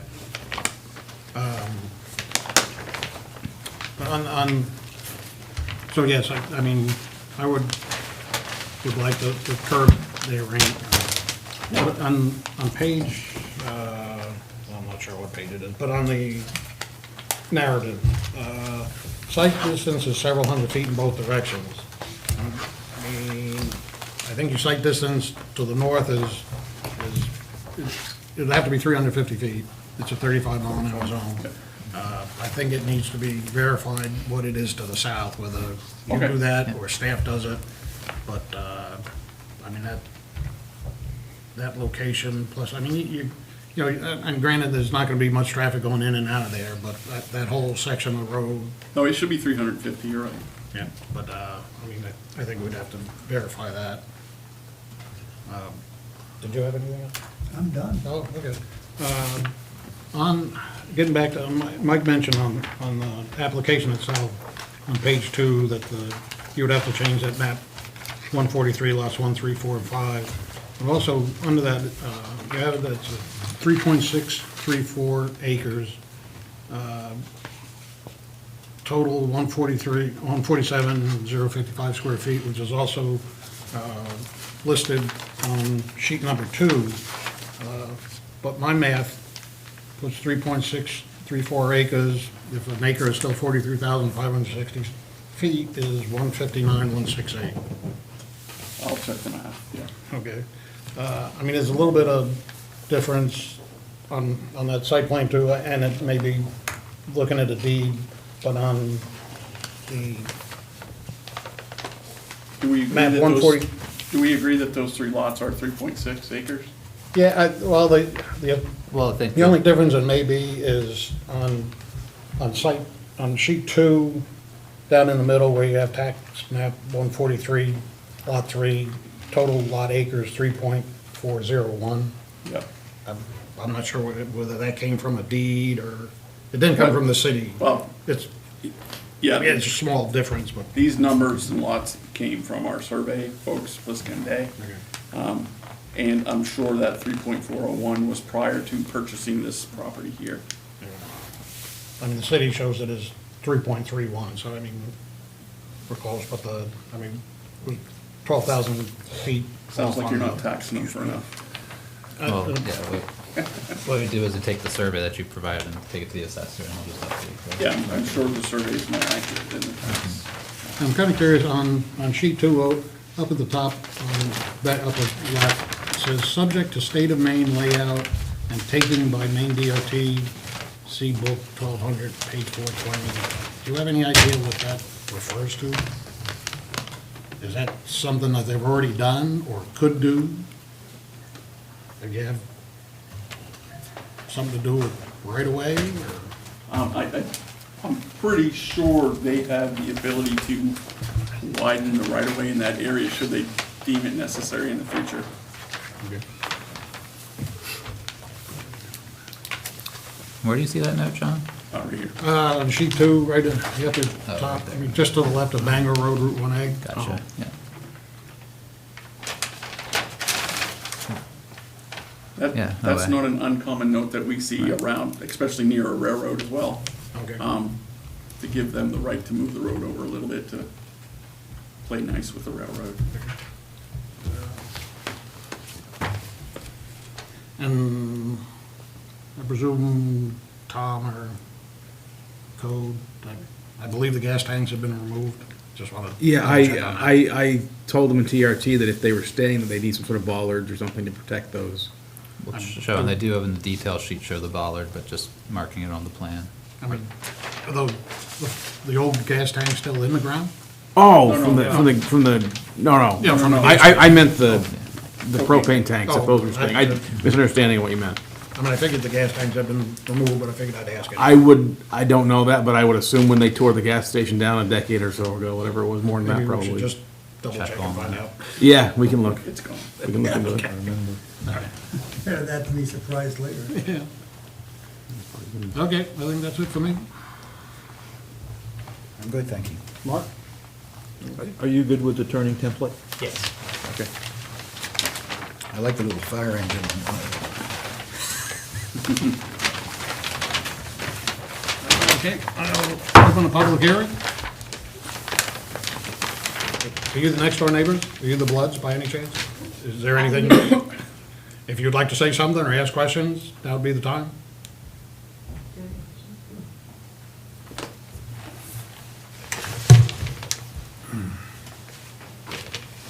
Just give us your name. Certainly. My name is Judy Blood, and I live at 12 Bangor Road. I just have a couple of questions, but one of the questions was just addressed, which is the underground tank, as noted in the application. And I just have a question in regards to the runoff and rainwater collection, because that whole back wall, back roof kind of borders up to the back of our field, and I don't think I understand how that's going to be collected. I think there was a gutter, if I'm not mistaken. So, the design is to have a drip edge filter. It's, I forget the exact width of this one. They're typically 4 or 5 feet wide. They're 2 feet full of crushed stone. Any rainwater that comes off the roof lands there, and there's an under-drain pipe underneath that carries that away. Where is away? To the south, away from you, Towards away south, from the okay, road, yeah. towards the back. Yeah. And in addition to that, in case that freezes or for whatever reason, there's also a ditch there that also carries that water anything that comes from the property to the south. So there should be no runoff going towards your property to the west. Perfect. That's certainly the intent. And the proposed contour should show that. They have to design it that no additional water goes onto your property from their property. And it is on the plans, if you'd like to see it. That was my other comment. We received a copy of the plan, but it was not only illegible, but when using a magnifying glass, the print was so smudged we couldn't read it, so. But I came in and got a copy from Matt, so I'm good. So you're looking at plate number 3, Randy, for your water runoff? Two? Oops, sorry about that. It's shown right on the site plan. I try to get all the information on the site plan, the one that you'll hopefully sign someday. So it's, you can see the proposed contours in that kind of V shape. Yep. Follow those down the crotch of the V, and that tells you the direction of the flow. Yep. You can see naturally right now on the piece that's going to be undeveloped, there's already a natural ditch there, or there was a ditch there somewhat, at least shallow based on the contours. And we've just extended that. We've wrapped it around the side of the building as well to capture any of that area besides the propane tank. And you'll notice that even the new drive has a ditch on both sides, and we're carrying the one on closest to you folks down around the side of the building and away. It goes to south of the parking lot into that spillway. That's correct. Yeah, okay. And then the left-hand side goes into the under drain soil filter. And you're welcome to take this plan or. I actually have plans a that are- whole Okay. packet, thanks, I'm good. So it's very busy down there at the site, extremely busy. In fact, we had a hard time leaving because there was so much happening there. Today? But, Was that today? oh yeah, oh yeah.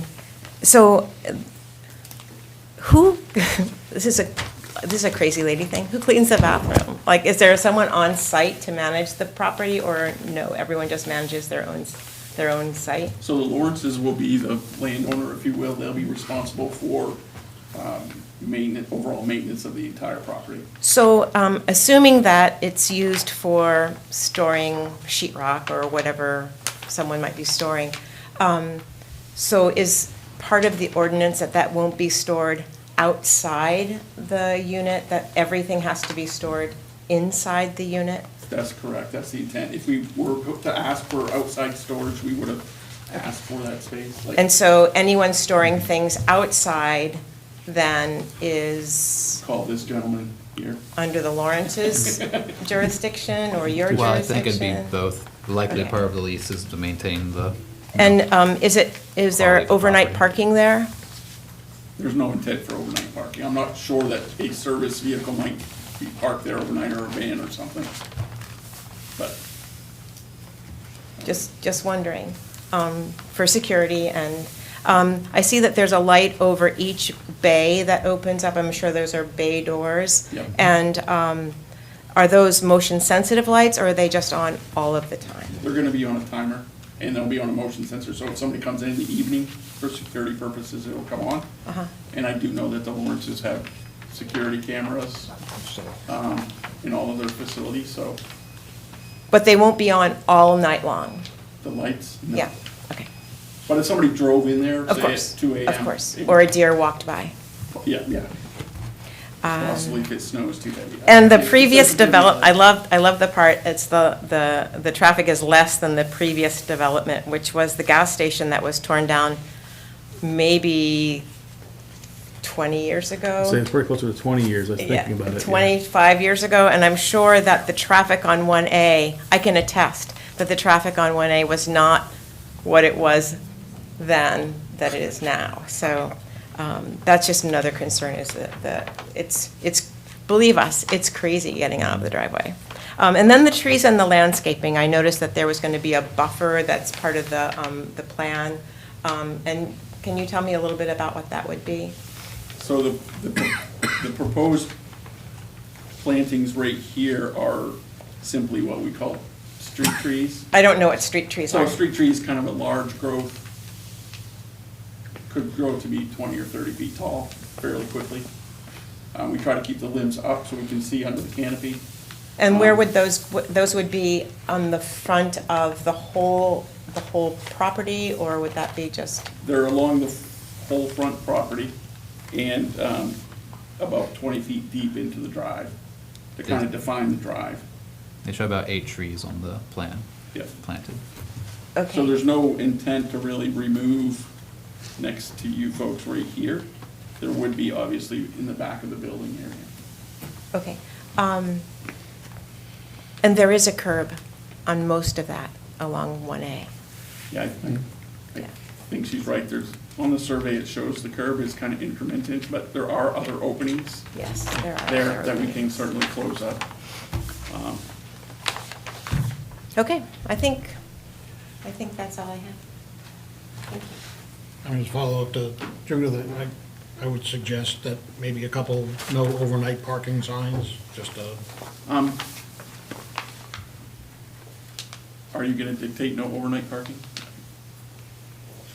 Or no overnight occupied parking. I mean, if a truck's there but no one's in it, I don't know if that's so much of a problem, but no sleeping or camping, I think. Is that kind of the concern? That- People- I think so. Were you- Was your overnight parking concern that people would be sleeping in that parking lot or staying overnight? Partying, Yeah. sleeping, Yeah, so you know, I no don't know. loitering or something like that. Yeah, okay. I mean, I think it would give, you Or know, if somebody's just parking. leaving a lot of vehicles parked there, like, I don't know, I just wanted to know if there was. I mean, it would give the police department basically authority to, you know, kick them out right away. Absolutely. I mean, there's no intent to be partying there Oh, all no, night. no, I understand. But I can see somebody leaving their service vehicle there Oh, or no, van. no, I'm not concerned about that. Yeah, no, It's just so And again- far off the road, you know, that, and again, if the Bloods wanted to request some more plantings for screening, I'm sure the Lawrences would listen. They're usually very good about that, so. Yeah, they Would you like some more plantings, Judith? I think that would be lovely. There you go. I can almost guarantee you, he has a landscape person that will come and do the flowers and those kind of things that I don't understand a lot about. But if you have specific things you'd like to see within reason, I'm sure it will get done. So along the back of the building that borders our property, or? Well, I think that's your concern primarily and not necessarily the main road, so you're probably more concerned with here. Yeah. Yeah. So within reason, I'm sure they could put some shrubs and pebble trees there, no problem. So Randy, the overhead doors, do you know what size the overhead doors are? I don't right now. I think they're 10 by 12s right now. Big enough for a vehicle to drive inside? They are, certainly. I mean, they're enough to back, your van in and unload some stuff, absolutely. So he's not gonna allow parking vehicles inside the building? That's not, no, I don't believe that's the case. We don't want that because that's a problem, right? That needs For the to be reason you said stipulated. earlier. Very big time. Mr. Blood, did you want to speak? Okay, did anybody else? I think you got a good plan. And if you folks would like to make some suggestions in a timely manner so we can get back here in a month or so, I'm sure they'll work with you. Go ahead. Hi, I have a letter from a neighbor who wasn't able to attend. Can I give that to you? Yeah. You can read it if Matt. you want. I mean, would you like to read it into the record now? Or you just want- That'd be great. Yeah. If you want to do that. So the letter's titled, "No Commercial Storage Complex." It says, "Good evening. I'm sorry I'm not able to appear in person tonight due to an appointment. My name is Shelley Freeman. I live at 361 Shore Road. I'm a veterinary technician and the manager of a vet office in Ellsworth. I love animals and I'm very concerned about the impact this type of construction will have on the wildlife in our neighborhood, as well as the quality of life for my family and my neighbors. The wooded area right behind my home will be noisy and brightly lit. This will disturb the eagles who regularly perch in trees in this area, as well as the ospreys. There's a mother deer who my family calls Alice, who comes every year with her babies to eat apples. We can sometimes hear them crunching and chewing them. I've also seen owls and many other wild creatures, and this is one of the things I love about our neighborhood. I'm also worried about the amount and type of lighting, as well as the noise a site like this would have. I have insomnia. The lights and early morning noise could cut into the small amount of sleep I'm able to get. I also get migraines, and they are worse when I can't sleep. Please do not approve this project. It is not the right fit for our neighborhood and would not be good for the wildlife that lives around North Ellsworth and the river. Thank you, Shelley Freeman." And I'm Tara Young, and I live at 363 Shore Road. And I'm a renter, so I didn't find out about this until just a few days ago when my landlord, who is also my mother, showed me the paper, which was like there's not legible very much. But once we figured out kind of what was happening, that it was commercial storage that would probably be brightly lit, I was really concerned about that because that backs up onto my young son's bedroom, and he's going to have trouble sleeping and then getting up and going to school. It's hard enough to get a teenager up and going to school, and even when they haven't had their sleep disturbed by light and loud noises. But I'm really concerned about the traffic. I live right around the corner, and I got in a car accident right in front of the audio place, which is right where the proposed bill was just over a year ago in January. It was like $6,000 worth of damage to my car. That it's so busy there, and people stop short, and with more traffic turning in and out of there, it's going to be a nightmare. It's difficult every single day driving to work and driving to school, turning there, and I'm turning right. The people turning left have it so much worse, and with people stopping, turning, and backing up traffic there, especially in the mornings and in the evenings for commute, it's going to be terrible. And there's already so many people that divert onto Shore Road, and I walk my dog on Shore Road. There's too much traffic on Shore Road in the morning. There's going to be more people diverting onto Shore Road to avoid this tangle up. And it's only a matter of time until somebody walking or running in the morning, and there are a lot of us that walk and run and walk our pets in the morning on Shore Road. Somebody's going to get hurt because so many people drive, and it's already overburdened. The traffic is just not good on that main road or on Shore Road, and I'm so concerned about how much this is going to make it worse. Thank you. Thank you. Do you have any questions for me? Nope.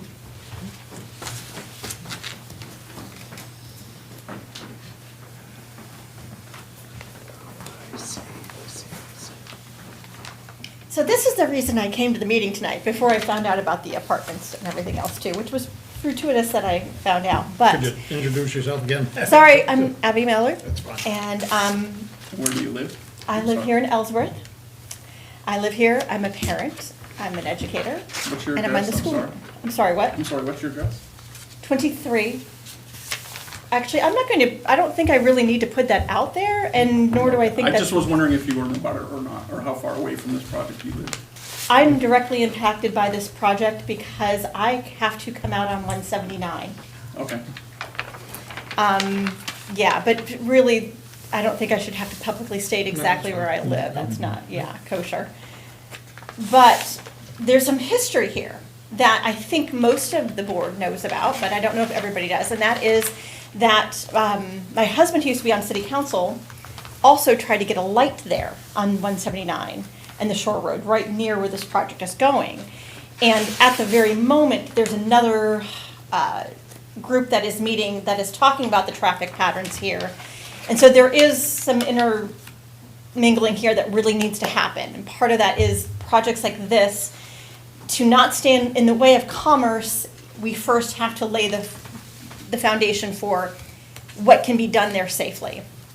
And the reason why there was a bid to put a light there was because of the number of traffic accidents. Not only the number of traffic accidents, but the long wait and how difficult it is to get our school buses in and out. Back when they were deciding, should we, when city council first weighed out the options of should we put a light there, one of the things they did do was ask our bus drivers at the time, what is it like coming out here at 179 Sunrise Glass, for people who don't know.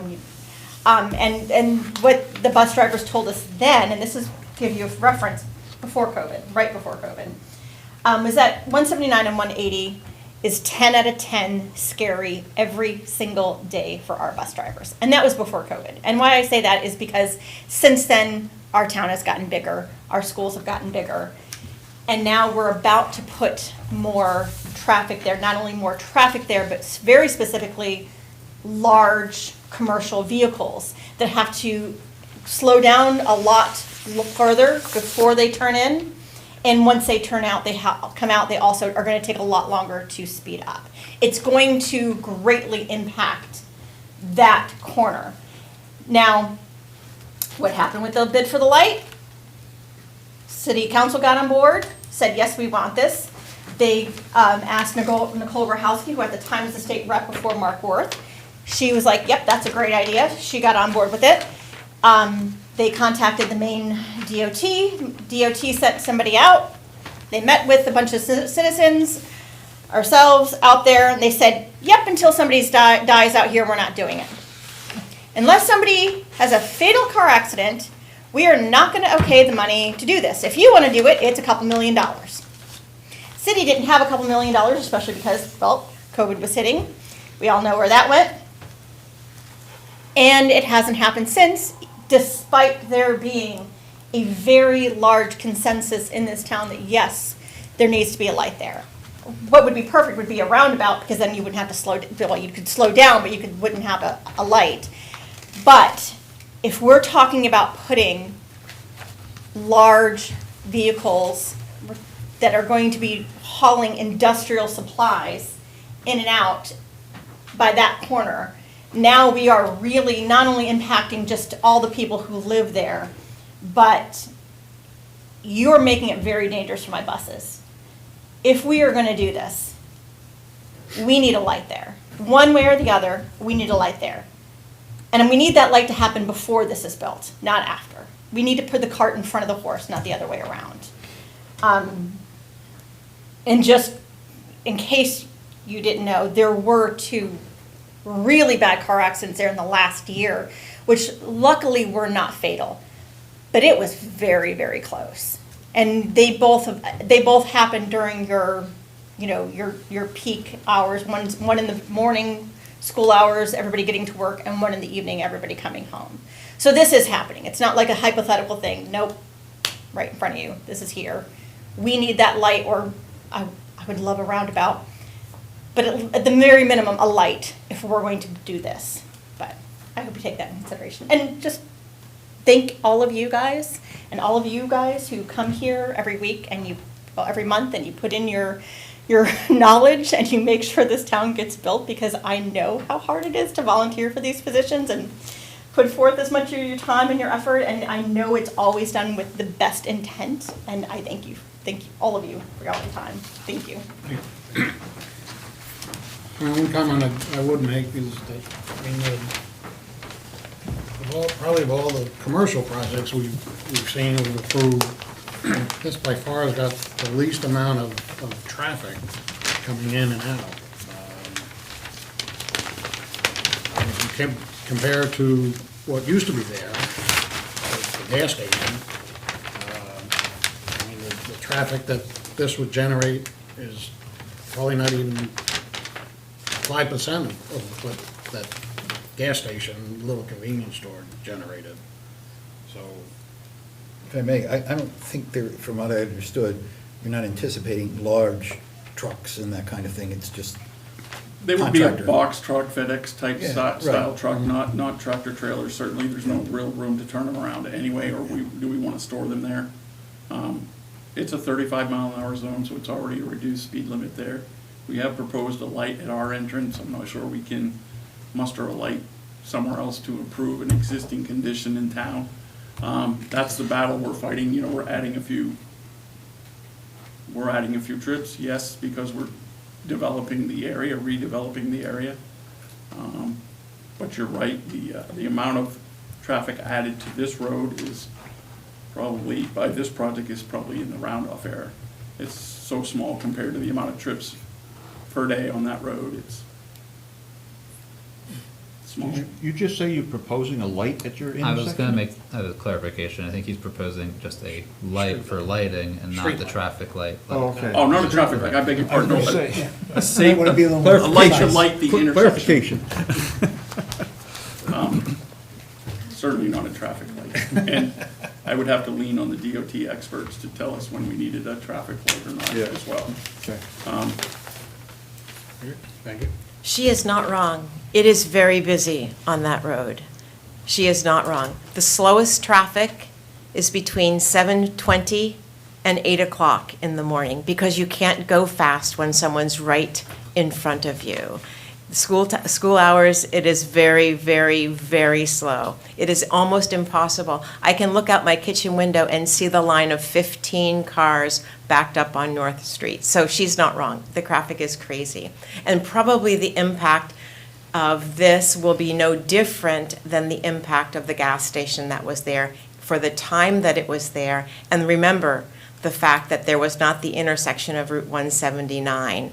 The road came out and angled into Route 1A at that time. So there wasn't a four-way stopping intersection where you had to cross and compete with the people coming across. So people coming out of Shore Road, people coming out of Route 179 have to compete for entrance into Route 1A. So anyway, you are not wrong. I have evidence.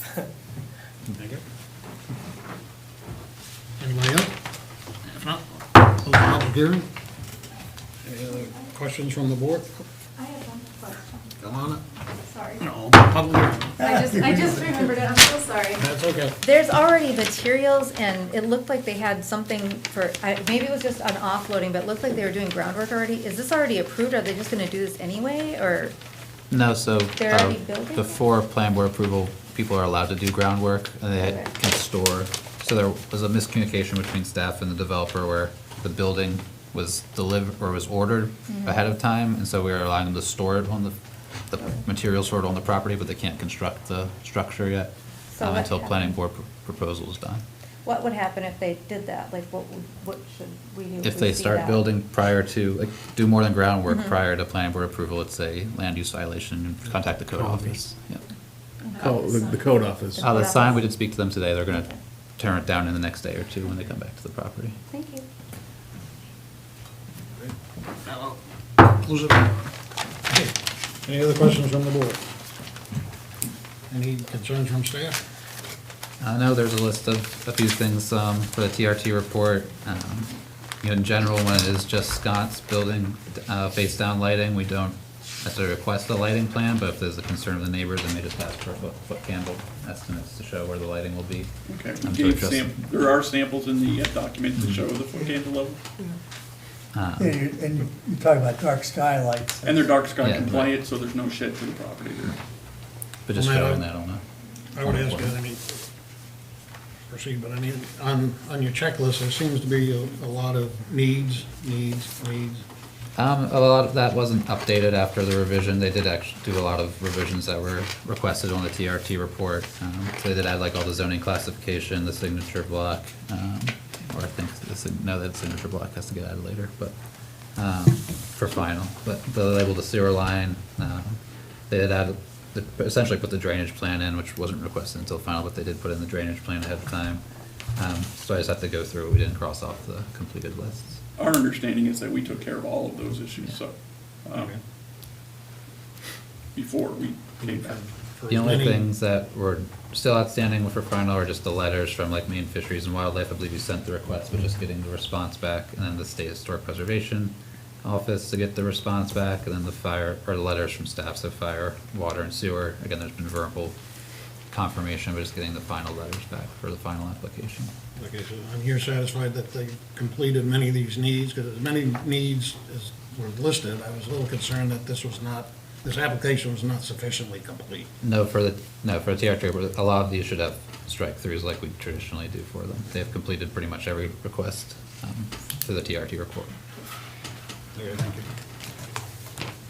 you. Mrs. Blood has another comment.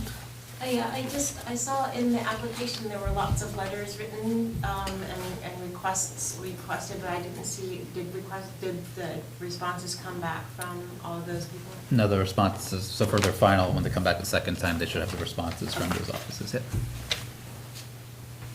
And I assume the ones from the city will come in a timely Yes. manner, okay.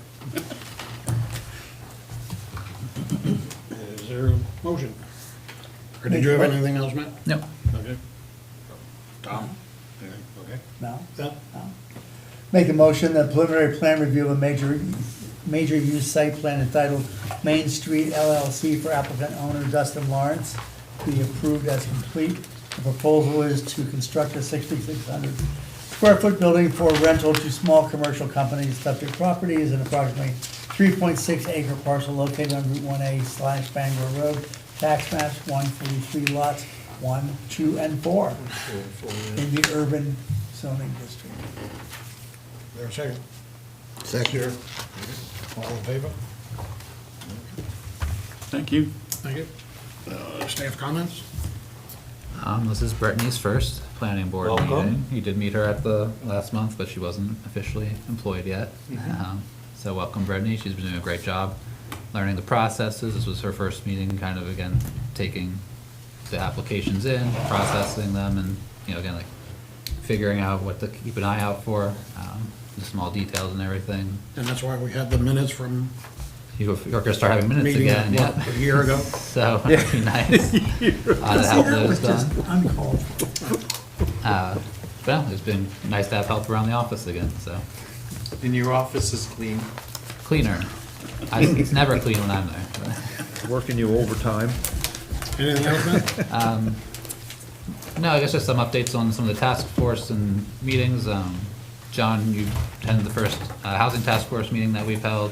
So that'll hopefully be a reoccurring group like of professionals in housing and from the community to discuss the issues of housing and potential solutions, ways to balance, you know, still expecting good, strong development for the city, but how to maybe, you know, create middle or low-income housing, incentivizing that in certain developments through pre-approved building designs where you already know how much stormwater and traffic are created, and trying to, again, save costs so that it can be transferred to people who can't afford to market rent, and looking at issues like that. And then Rick, you're a member of the VPI, the Village Partnership Initiative Working Group, had a meeting to kind of score consultants. We had an RFP out, and we are going to follow up with interviews with those two of the consultants to pick a finalist to actually do the plan for the downtown traffic dieting, you know, beautification, pedestrian bike facilities. So that plan should be starting soon. And then through the Thriving Communities Partnership or program, staff is working with USDOT and technical assistance team through the federal government to take a look at the High Street corridor, similar to the VPI with, you know, traffic dieting, active transportation, beautification, traffic safety, from essentially High and Oak down to the Martins Light, and then through Myrick Street back, you know, down to kind of make a loop that way. And just how to make improvements, what improvements can be made for the city in that regard. Yeah, so those are some of the three bigger planning processes. Bravo going to on. all three. What? I say bravo to all of them, each of them. Thanks. And the comp plan, that's still going. That should be hopefully finished by the end of the year. So December or January is the time frame to hopefully have that wrapped up. Thank you. That's Anything it. else? That's it. Okay. Motion for adjournment? Motion to adjourn. Second. All in favor? Okay. We are done.